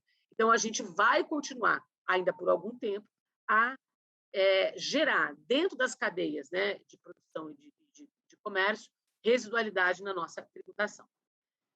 A CBS tem um dispositivo que diz que incide sobre acréscimos a receita bruta, tais como multa em encargos. Né? Primeiro, a expressão tais como. Então, quer dizer, tudo eu posso dizer que vai se agregar à base. Né? E juros, não entra? Ou está dentro dos tais como? Né? Então, esse tipo de redação é, de novo, uma tecnicidade, um efeito, né, no design normativo de uma lei tributária que pretende, né, fazer uma reforma dessa magnitude, tirando 2 tributos muito ruins e tentando avançar para um tributo melhor. Os contribuintes de CBS, né, pessoas jurídicas de direito privado e as que são equiparadas pela legislação do imposto de renda. Então, de novo, eu vou lá na legislação do imposto de renda buscar conceitos de contribuintes ou de quem se equipara a contribuintes, né, do imposto de renda de pessoa jurídica, né, e não de pessoa física, né, de pessoa jurídica, para tentar tributar aqui. A discussão que aparece aqui, né, e que eu acho que eu vou deixar para o Maurício aprofundar mais, né, os revendedores autônomos são contribuintes? Não são? E se forem, né, claro, eles precisam ser beneficiados da regra do Simples Nacional? Por óbvio que sim. Eles estão na ponta final. Exatamente por estarem na ponta final, né, é que eles não podem ter um tratamento diferente dos pequenos varejistas. Né? A gente deve, em qualquer discussão, né, que envolva esse PL, evitar modelos de substituição tributária, porque esse modelo de substituição tributária foi a grande tragédia, né, para a venda direta ao longo dos anos, porque eu substituí, né, uma pessoa física e dei a ele um tratamento de grande varejista, né, portanto, dificultando a sua condição de competir com o pequeno varejista, especialmente antes de ter substituição tributária de ICMS para produtos, né? Depois que veio a substituição tributária para produtos, isso ficou um pouco neutralizado, mas estados onde não tem substituição tributária para certos produtos, claro que eu tenho uma diferença competitiva entre quem revende na venda direta, né, e paga a tributação cheia, né, por substituição tributária, porque o agente econômico anterior pagou, a empresa industrial ou a empresa comercial, é muito diferente do pequeno varejista que está no Simples. Né? O PL traz uma responsabilidade tributária para as plataformas de marketplace, o Maurício também vai falar disso, né? Mas é mais um tema para a gente ficar atento, né? Para não tentar levar a venda direta para esse mesmo lugar. Se não é substituto tributário, é responsável tributário. Também não funciona se eu quero ter a mesma tributação que o Simples. Já estou terminando. Muito para a conclusão, por favor. Tá bom. E a alíquota de equilíbrio desprezou todos os efeitos de residualidade. Então, tudo aquilo que eu falei sobre residualidade, o governo não considerou ao calcular essa residualidade. Inclusive, depois eu vou incluir no meu material na hora de mandar, a própria nota técnica, acho que foi a última nota técnica, ela é de 30 de setembro, traz um exemplo lá na página 2 de residualidade, mas, obviamente, que esse exemplo está distorcido, porque desconsidera créditos que hoje a gente não pode fazer. Né? E as vantagens do PL, eu já disse antes, né? Ela acaba com parte da residualidade, é calculada por fora, tem uma alíquota uniforme, não admite incentivos e não incide sobre outros tributos. Essa é a parte boa da legislação, que é a cópia boa dos IVAs que inspiraram, vamos chamar assim, essa tributação.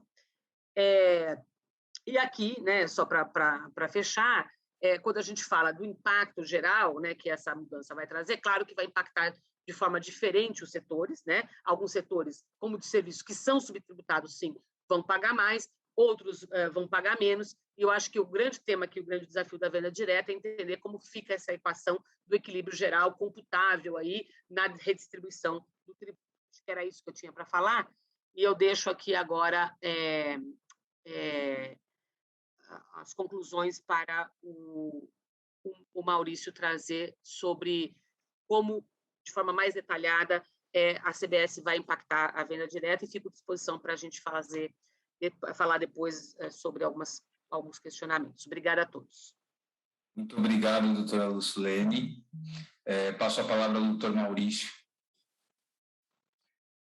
Obrigado, Tiago. Obrigado, Adriana. Agradecer aí a associação pelo honroso convite. agradecer aí a presença de todo mundo. Bom dia. Queria saudar os meus colegas aqui de mesa, aliás, amigos, né? Eu conheço já há tanto tempo, Gerson, José Rubens. José Rubens eu prefiro nem dizer há quanto tempo a gente se conhece, porque vai entregar muita coisa. A Lucilene, né, também velha companheira aqui da associação. Eu vou compartilhar também a tela. Eu só não estou. Eu acho que agora foi. Está dando para ver aí, né? Parabenizar aí os meus colegas pelas excelentes exposições. Bom, eu vou falar um pouquinho mais aqui do projeto da CBS. Acho que a Lucilene já brilhantemente aí expôs vários pontos, né? Também facilitou bastante aqui a minha exposição. Mas a CBS, como bem colocado por ela, né? Ela veio num contexto, né, de propostas de reforma da tributação do consumo, né, que com bastante propriedade e aí com base, inclusive, em pesquisas empíricas, né, é o grande problema quando a gente fala de horas despendidas para cumprir, né, obrigações acessórias e aí, consequentemente, né, o que acarreta o maior custo de conformidade para as empresas, né, para cumprir a legislação tributária. Então, veio aí uma discussão bastante forte, né, com relação a uma reforma tributária ampla, né, com foco na tributação do consumo, né? Então a gente pode dizer que o pontapé inicial, como a Lucilene já colocou, foi a PEC 45, que sugeria um modelo de IVA, né, o Imposto sobre Bens e Serviços, baseado no modelo de IVA, né, além de um imposto seletivo monofásico, né, incidente sobre algumas operações não descritas pela PEC. E a grande sacada desse projeto era justamente eliminar, né, esses tributos, né, esses 5 tributos sobre o consumo que hoje a gente tem, que causam esse grande custo de conformidade. São tributos devidos a esferas de poder distintas, né? Então, União, estados e municípios são tributos que não conversam entre si, né? Então eles não permitem créditos entre eles, o ISS não permite crédito de jeito nenhum, mesmo dentro dos sistemas não cumulativos de um desses tributos, os que são cumulativos, não cumulativos, existe uma série de problemas, né? É um contencioso gigante. Então a ideia era que fosse um modelo muito baseado no IVA, né? Na prática de IVAs de outros países, né? Nos guidelines, né, nas orientações que a OCDE coloca, né, do que seria um IVA ótimo, né, o tal do IVA, que algumas pessoas chamam de o IVA slim, né, um IVA simples de ser aplicado, então com uma alíquota uniforme para todos os bens, com poucos regimes especiais ou regimes diferenciados de tributação e uma não cumulatividade ampla, né? Essa foi uma proposta da Câmara, depois veio uma PEC do Senado, né, que aí mexia um pouquinho, era uma ideia de um IBS também, mas um IBS estadual, né, o IBS da PEC 45 seria federal, mas com parcelas da alíquota total, né, destinadas a estados e municípios também, e os estados e os municípios que fixariam essas alíquotas, né, então isso é até uma tentativa de não ferir o pacto federativo, a autonomia dos municípios, mas a PEC 110 seria estadual, também para tentar preservar aí o pacto federativo, e um modelo um pouco diferente do da PEC 45, tá? Acho que a Luciane já falou um pouquinho, mas seria um pouco diferente, mas também uma grande ideia de IVA, né? E até extinguindo mais alguns tributos, né? Um dos IOFs, assim de combustível, salário, educação, enfim. São 2 projetos bastante ousados, né? Se a gente for pensar em outros projetos de reforma tributária, mesmo a PEC do deputado Luiz Carlos Rauli, a PEC, agora esqueci o número, mas de 2008, por ali, né, que também veio com força, esses projetos são até mais ousados do que a PEC, do que esse projeto de alguns anos atrás. Aí, né? Mas aí esses projetos, nenhum deles veio da base do governo, não são projetos, não são propostas do governo, né? O governo resolveu fazer diferente, talvez para evitar esse desgaste, esse custo político que a Lucilene bem pontuou, de ter que aprovar uma emenda constitucional, né, que exige um quórum mais mais qualificado e quantitativamente, né, maior nas duas casas, né, em 2 turnos. Então, é um custo político bastante maior, né, e a gente sabe que o governo tem aí a sua estabilidade, né, politicamente falando. Então, a ideia dele foi fatiar essa reforma tributária, né? Então, primeiramente, aí, né, em meados do ano passado, por pronunciamentos, né, do governo, a ideia era fazer aí em 5 etapas, né, e o PL 3887, né, que institui, ou que pretende instituir a CBS, seria a primeira etapa, né, e o projeto de lei que foi tratado na primeira parte desse evento seria talvez uma segunda etapa. Não era exatamente nessa ordem que o governo pensava em fazer as coisas, também não nesse tempo, né, demorou um ano, né, para o projeto do imposto de renda sair. A ideia era que fosse tudo feito mais ou menos de uma forma mais acelerada, mas fato é que esse projeto do imposto de renda já está bastante acelerado, né, já foi aprovado na Câmara, está no Senado, chegou no Senado essa semana, né, para ser aprovado. E na semana passada foi dito pelo presidente da Câmara que a ideia seria votar o PL 3887 até dezembro, né? Então, seria agora priorizar o projeto do imposto de renda e que o PL da CBS fosse discutido e aprovado até dezembro. Tudo bem que hoje já saiu uma outra coisa, né? Saiu uma outra coisa hoje no Estadão, que parece que os projetos serão, por hora, paralisados por tudo que aconteceu no dia 7 de setembro, toda essa questão política que atrapalha, né, obviamente, na tramitação de quaisquer projetos, mas está no ar aí uma questão de querer, né, uma intenção, pelo menos, de tentar votar isso até o final do ano. Tá? Então, rapidamente, a Lucilene já colocou muito bem, mas qual que é a ideia desse projeto? Né? Na verdade, ele a gente pode falar de um IVA federal, né, um mini IVA federal, talvez, né, porque ele só extingue o PIS e a COFINS, né, ele não fala do IPI, então o outro imposto sobre o consumo, tá? Não estou chamando esses tributos de IVA, que como a Luciane bem colocou, IVAs não são, mas a ideia de transformar todos esses tributos em um IVA, na verdade, ela é bastante parcial com relação a esse projeto, né, porque ele só extingue o PIS e a COFINS, os outros tributos sobre o consumo ficariam, né, permaneceriam, né, vigentes, até pelo menos que outros projetos fossem aprovados.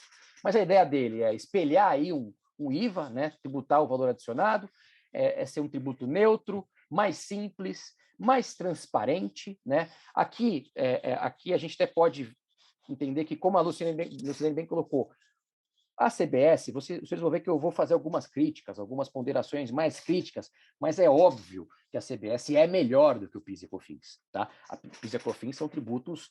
Bom, basta quem acessar ali o site da Receita, o resumo do PIS e COFINS, aliás, não, o repertório de legislação de PIS e COFINS são né, centenas de páginas, né? Então é um tributo muito pulverizado, uma legislação muito pulverizada, muitos regimes diferenciados de tributação, extremamente complexo. Então, de fato, a CBS ela traz mais simplicidade, ela traz mais transparência, porque ela incide por fora, né? Então, ela não incide sobre o ICMS, assim como o PIS e COFINS, depois da decisão do Supremo, ela não incide sobre a própria CBS, né, sobre ela própria, né? Então, ela tenta ficar de fora dos outros tributos, né? Então, tributar especificamente o valor do produto ou do serviço, né? Então, isso aí tem uma relação com o que se pratica mundo afora com o IVA, então tem alguma semelhança, embora o IVA perfeito não seja, como a Lucilene bem pontuou. Ela pretende tributar, né? Isso aqui está tudo na exposição de motivos. Isso aqui é a intenção, gente. A gente vai ver depois que o que está escrito lá não exatamente reflete essas boas intenções, tá? Então, pretende aí incidir sobre a receita decorrente do faturamento empresarial, quer dizer, aí já começa a confundir um pouco, como a Luciane bem colocou, né? Faturamento, receita ou operações, né? Ou operações com bens e serviços, né? Então é uma coisa um pouco híbrida, né? Um pouco, enfim, é um tributo que ele tem um problema de identidade, né? Ele é um tributo sobre a receita ou um tributo sobre operações com bens e serviços, como é um IVA, né? Ele pretende ter uma não cumulatividade plena, então todos créditos serem aproveitados e aquilo que se acumular ser devolvido, né? Vamos ver que isso talvez não seja bem assim, pelo menos no texto que está lá para ser aprovado, ter uma alíquota uniforme, poucos regimes diferenciados, como eu disse, a incidência monofásica reduzida, e aqui acho que o ponto que toca aí o setor bastante, né? Então, por exemplo, no texto do PL não está mais os cosméticos, né, e os bens de higiene pessoal no regime monofásico, como hoje estão no PIS e COFINS, né? Então, aqui um ponto já também de toque, né, com o setor. A nova contribuição não objetiva gerar aumento de arrecadação. Aqui eu não vou me atrever a dizer se aumenta ou não. Eu, no ano passado, logo que saiu o projeto, eu conversei com muitas empresas, eu fiz algumas apresentações em company, algumas empresas me disseram que estava aumentando na ponta do lápis, outras não. Serviço, todo mundo falou que aumentava. O pessoal do varejo, eu escutei os dois lados, né? Somente o supermercado, que estava aumentando por causa de uma questão envolvendo cesta básica e tal, outros não, outros falavam que empatava, enfim, aí é uma questão para economista responder. Tem uma conta do governo lá que se justifica na redução da base, aumento da alíquota e aumento da base de créditos. Mas, enfim, aí é uma questão para também ser, talvez, discutida. Então, e amadurecida. Então, basicamente, a gente tem o fim do PIS, tem o fim da COFINS e a CBS suplantando esses dois tributos. Tá? Bom, e o que a gente tem aí? Claro, eu não vou falar do projeto inteiro, né, gente? No tempo não permite, mas eu vou pensar os principais pontos, né, talvez aqueles que sejam mais interessantes para as empresas do setor, alguns deles não só para as empresas do setor, mas alguns que interessam. Né? Então, primeiro que ele é uma contribuição social sobre operações com bens e serviços. Quer dizer, se a gente olhar a Constituição Federal, a gente vai ver ali, tem um artigo, que é o artigo 95, que enumera, né, as contribuições sociais que a União Federal pode instituir. E a gente não vê ali operações com bens e serviços. Né? O único ponto que tem sobre produtos e serviços é quando a Constituição fala de importação. Então, ela autoriza a instituição de um tributo, né, de uma contribuição social sobre a importação de produtos e serviços, mas não tem um sobre operações com bens e serviços. Né? Então, aí a gente já tem um primeiro ponto que o nome do tributo ele já pode causar uma litigiosidade, né, um contencioso, que é algo que o governo gostaria de evitar, simplesmente porque o nome desse tributo não encontra, né, um correspondente com numa autorização da Constituição para que a União Federal o institua. Né? Claro, existe uma cláusula residual na Constituição, então a União pode instituir novas fontes de financiamento da Seguridade Social, mas daí não pode ser lei ordinária, e esse projeto é de lei ordinária.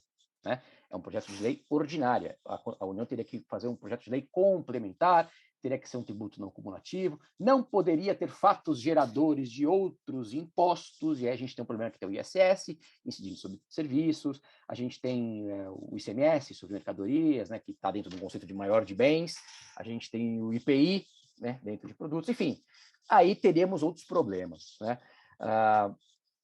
Mas aí quando a gente vai ler o texto, né, e aí a Luciane já começou a falar um pouco desse artigo, é o seguinte, olha, vai incidir sobre o oferimento da receita bruta de que trata o artigo 12 do Decreto-Lei 1598. Esse artigo 12 ele foi mudado, ele é um decreto-lei bastante antigo, mas na redação mais recente da Lei 12.973, que, se não me falha a memória, é de 2014, vigência a partir de 2015, que é um texto que ele não é muito simples de ser interpretado. Né? Porque o que ele diz ali? Ó? Produto da venda de bens nas operações de conta própria, prestação de serviços em geral, resultado auferido nas operações de conta alheia, né? Então, aquelas receitas na venda de consignação, enfim, agência de turismo fica com aquele FII na venda de passagem de hotel, né? Então, esse tipo de operação.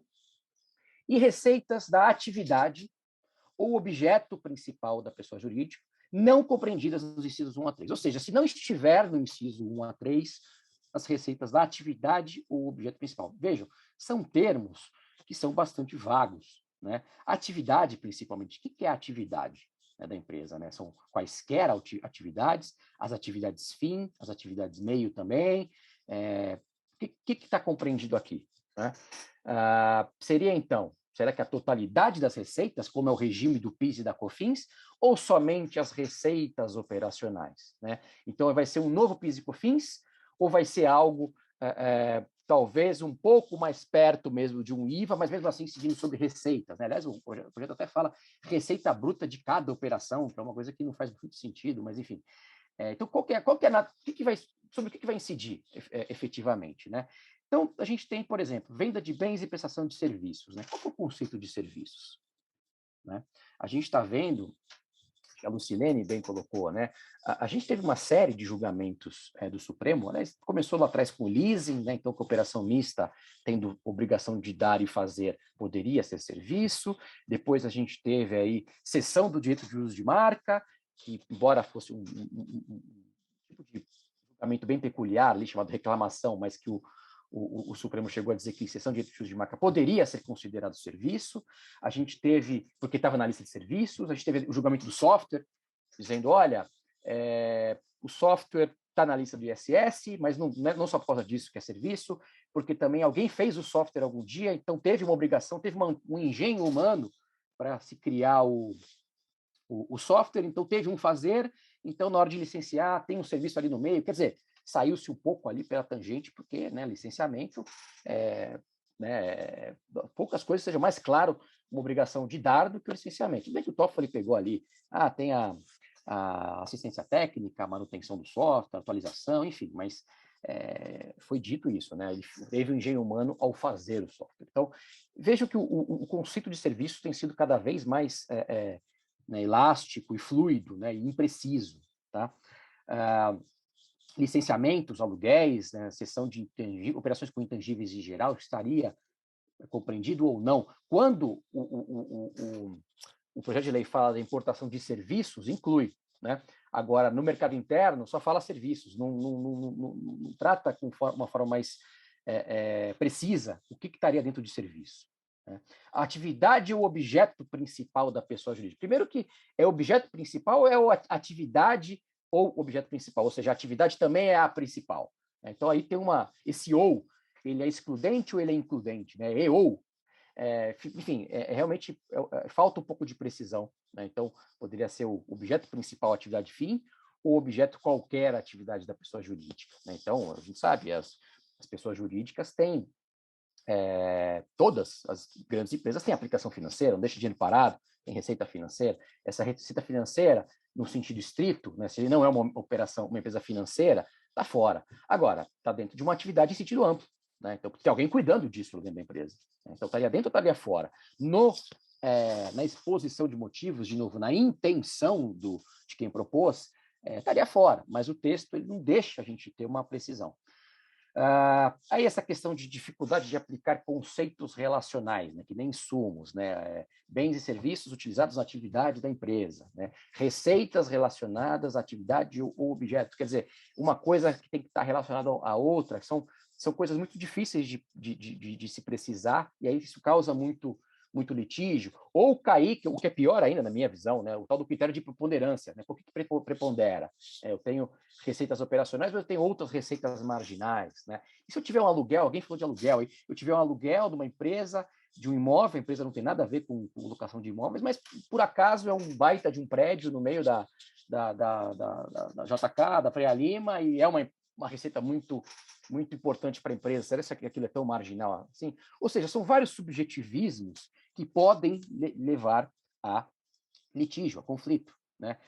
Objeto formal, objeto material, né? É o que está no contrato social, é aquilo que efetivamente é praticado na empresa, e aí, enfim, várias dúvidas que poderiam, né, surgir, né? Incidência sobre receitas financeiras, venda de ativo não circulante, participação societária, dividendos, etc. Né? Então, essa dúvida aí da receita bruta com operações ou receita bruta total, na minha visão, me parece que a minha interpretação seria que seria mais próximo daquilo que é operacional mesmo, até se a gente fizer uma interpretação histórica, né? Então a gente tinha lá a Lei 9.718, né, que o Supremo definiu como faturamento receita bruta operacional, né? Então objeto das atividades fim, né? E aí a gente teve depois a reforma do PIS/COFINS não cumulativo, em que era a totalidade das receitas, e na redação da 10.037/1833, né, depois com a reforma da 12.913,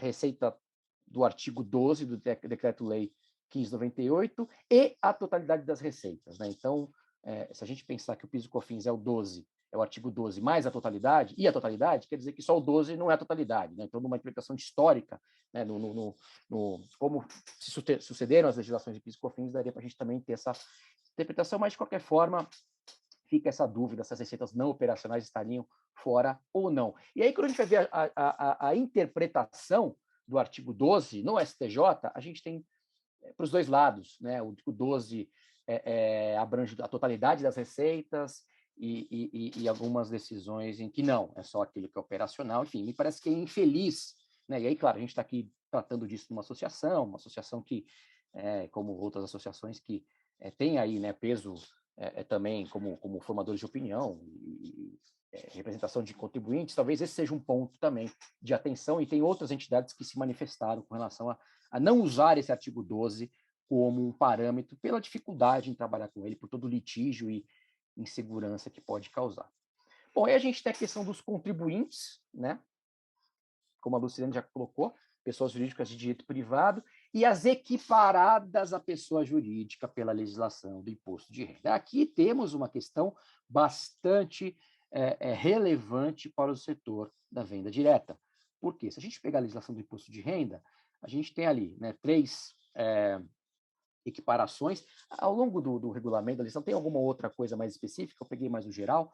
Então, a gente tem ali os empresários constituídos na forma estabelecida no Código Civil. Bom, isso aí então está formalmente constituído, né, como um empresário, né, pelo conceito de empresa, e alguém que exerce atividade econômica com intuito de lucro, etc., e está registrado como tal, ok? Sem grandes segredos. Essas pessoas físicas que promovem incorporação de prédios em condomínio ou loteamento de terreno, nada a ver aqui com a nossa conversa, mas é que esse ponto 2 que eu chamaria a atenção dos senhores e senhoras. As pessoas físicas que, em nome individual, explorem, habitual e profissionalmente, qualquer atividade econômica de natureza civil ou comercial com o fim especulativo de lucro, por meio da venda a terceiros de bens ou serviços.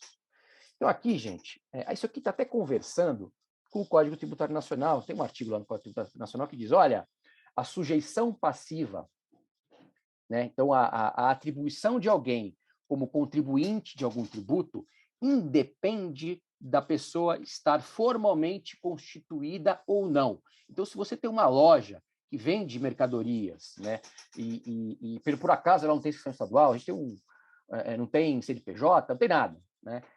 E não por isso ela deixa de ser contribuinte, por exemplo, do ICMS, né? Então, aqui, se a gente pensar nos revendedores, né, que em nome individual exploram, habitual e profissionalmente, né, a atividade comercial de venda de bens a terceiros, de mercadorias a terceiros, a gente teria aqui um enquadramento, né, dessa equiparação à pessoa jurídica, e aí teria um grande problema. Será, então, que o revendedor pessoa física, eu estou falando sempre, pessoal, daquele que age como pessoa física, que não tem inscrição como empresário e, muito menos, tem uma empresa, né? Seja no regime do Simples, seja em qualquer outro regime, tá? Então, essa pessoa, ela pode, sim, ser equiparada a uma pessoa jurídica e, pelo texto do projeto de lei, também ser chamada a pagar a CBS, a também ser considerada contribuinte da CBS, né? E aí, quando a gente pensa isso para uma pessoa física, já é um valor, a alíquota de 12%, né, como eu falei no começo, o Lucilene também colocou isso, 12% sobre a receita, né? Tudo bem, seria no cumulativo, mas se a pessoa física ela não é inscrita, ela não vai apurar, né? Então ela corre o risco aí de sofrer uma autuação, sofrer uma cobrança de 12% sem ter os créditos correspondentes, e ainda ter multa, ter juros e tal. E a gente pegar o universo da venda direta, a gente vai ver ali que os valores mensais, né, de venda, o grosso, né, está ali abaixo de R$ 1.500, né, por mês. Né? Isso aqui é um dado que a própria associação, eu peguei isso aqui de um estudo da própria associação. Então, vejam, a grande maioria dos revendedores, né, está até abaixo da linha de isenção para o imposto de renda, pessoa física. Né? Então, imaginem ter que pagar uma alíquota de 12% sobre a receita, né? Sendo que sequer boa parte não paga imposto de renda. Maurício, sim. Desculpa interrompê-lo aí. 1 minuto para a conclusão. Tá. Ok. Bom, e aí também a gente tem um impacto para as demais pessoas jurídicas, né? Então assim, lucro presumido, um aumento bastante acentuado dos hoje 3,65 para 12, tudo bem, teria direito a crédito, mas quem está no lucro presumido está reclamando do excessiva carga tributária, perda de competitividade, né, porque hoje o crédito é 9,25 esse salto, né, não daria hoje paga 3,65, acredita 9,25 que adquire está no lucro real, né, não haveria esse ganho, entre aspas, né, além de ter pouca possibilidade de crédito, e quem está no Simples mantém o regime atual, né? Então, e aí a legislação da CBS diz que vai poder creditar a parcelinha do Simples, a Receita Federal vai regulamentar isso. E aí, só para acabar, um outro ponto de preocupação que eu vejo, né, é com relação às plataformas digitais serem responsáveis, né? Então, plataforma digital, a definição é qualquer pessoa jurídica que atue como intermediária entre fornecedores e adquirentes nas operações de vendas de bens e serviços de forma não presencial, inclusive na comercialização realizada por meios eletrônicos, né? Então, assim, se a gente tem uma plataforma digital, um conceito bem elástico, e uma pessoa física fazendo venda por meio dela, e essa pessoa física vende com habilidade ou intuito de lucro, que é o caso dos revendedores, será que aquele associado da BVD, que tem um portal, que de certa forma vincula as vendas feitas por ali a revendedores ou distribuidores autônomos, será que ela não pode ser também chamada a pagar a CBS em nome desses revendedores, né? Porque esses revendedores não emitem nota fiscal, né? Então a hipótese de responsabilização é quando o vendedor não registrar a operação mediante a emissão de documento fiscal. Então aqui é uma preocupação. O setor de marketplace estava se movimentando bastante com relação a isso, né? Inclusive querendo sugerir mudanças no projeto de lei, mas talvez também seja um ponto de preocupação para vocês. E aí tem também toda uma questão jurídica de discussão se até é legal uma lei ordinária instituir uma nova forma de responsabilidade de terceiros ou solidariedade, né, que não teria aí resguardo no CTN, no Código Tributário Nacional, né? Aí a gente tem outras questões, né? Ter que emitir nota fiscal sempre ocorre depois da venda online, né? No caso das plataformas, então será que isso conversa com uma responsabilidade de fiscalizar se é algo que ocorre depois? Tem plataformas que não arrecadam os valores, né? Ficam com o split, né, da operação, ela só fica com o FII dela, né? Então tem uma série de questões legais. E aí, só rapidamente, Tiago, só para dar não cumulatividade, né? Então, só para finalizar esse último slide, como a Luciene colocou, é um tributo que quer permitir a não cumulatividade ampla, mas tem algumas amarras, né? Então, o que o projeto diz? O tributo destacado em documento fiscal, só que a gente não tem documento fiscal para aluguel, para uma série de operações que você não precisa ter documento fiscal. Então, como é que fica, né, o crédito? Relativa à aquisição de bens ou serviços. E se você adquirir um licenciamento, um aluguel, um direito, está dentro disso ou não? Então, a gente não tem essa definição de serviço, né? Será que teria uma assimetria entre vou pagar a CBS sobre tudo e creditar parcialmente? Então, olha o distanciamento do IVA, né? O projeto diz que extingue em 5 anos se o contribuinte não utilizar o crédito, o saldo credor, né, ou o crédito, né? Aqui, então, ele não basta apropriar, registrar, tem que utilizar, tem que compensar, que é algo que a Receita também, em algum momento, aí, quis forçar PIS e COFINS, e é algo que a jurisprudência vinha contra, né? Aqui também querendo limitar, né? A legislação quer copiar a legislação do ICMS com questão de nota fiscal inidônea, que é uma legislação que não funciona para o ICMS, né? Porque a gente vê um enorme litígio no TIT, a gente tem metade dos processos tratam de crédito por nota fiscal inidônea, né? A gente tem lá boa-fé, mas boa-fé é muito subjetivo. Qual que é a prova disso? Quais são os critérios? Então, é bem difícil, isso é um problema. Os saldos credores de CBS, né, a potencial baixa efetividade das regras de recuperação. Se a gente for copiar o IVA, os guidelines da OCDE ou o IVA da Europa, tem que ter prazo para o fisco devolver, e se não devolver no prazo, sem justificativa, tem que ter juros. Esses guidelines, as regras da OCDE, dizem isso. O projeto da CBS não diz nada. E aí tem a questão dos saldos credores de PIS e COFINS, quando virar CBS, não está tão fácil assim recuperar esses saldos credores, porque basicamente você vai ter as mesmas limitações que já existem hoje. Tá? Então tem vários problemas de não cumulatividade também. Tá? Então eu agradeço aí, Tiago, novamente, eu fico à disposição aí para os debates, para as perguntas, e depois eu vou disponibilizar a apresentação. Muito obrigado. Muito obrigado, viu, Maurício? De fato, nós trouxemos 2 temas aqui que são fontes inesgotáveis que ficaríamos aqui dias e dias discutindo, né? Infelizmente, com muitos de vocês e até mesmo com as empresas associadas, que a gente tem essa relação do dia a dia, de conversa, de troca, né, de conhecimento. É uma pena que não conseguimos avançar numa reforma ampla, né, e não sei quantos anos levaríamos mais, né, até a doutora Lucila a gente comentando aqui. Mas, de toda forma, fica aqui o nosso agradecimento a todos vocês, nossos parceiros, a todos que participaram desse evento. Eu acho que vocês trouxeram muita riqueza para a discussão, acho que isso contribui muito para as nossas pautas e tenho certeza que teremos mais assuntos quentes, né? Provavelmente aí no âmbito do ICMS para discutir. Fica aqui os nossos agradecimentos. Quer falar alguma coisinha, Adri? Pode encerrar, Tiago. Bom, gente, quem tiver interesse aí pode mandar os seus questionamentos para o canal aqui da BVD. A gente repassa aos nossos parceiros e dentro em breve nós disponibilizaremos aí o material ofertado pelos nossos parceiros. Muito obrigado e ótima semana a vocês. Obrigada, gente. Tchau, tchau. Obrigado. Bom Obrigado. dia a todos. Bom fim de semana. Bom dia. Obrigada a Tchau, tchau. todos. Bom resto de semana a todos. Tchau. Obrigado. Até mais. Tchau.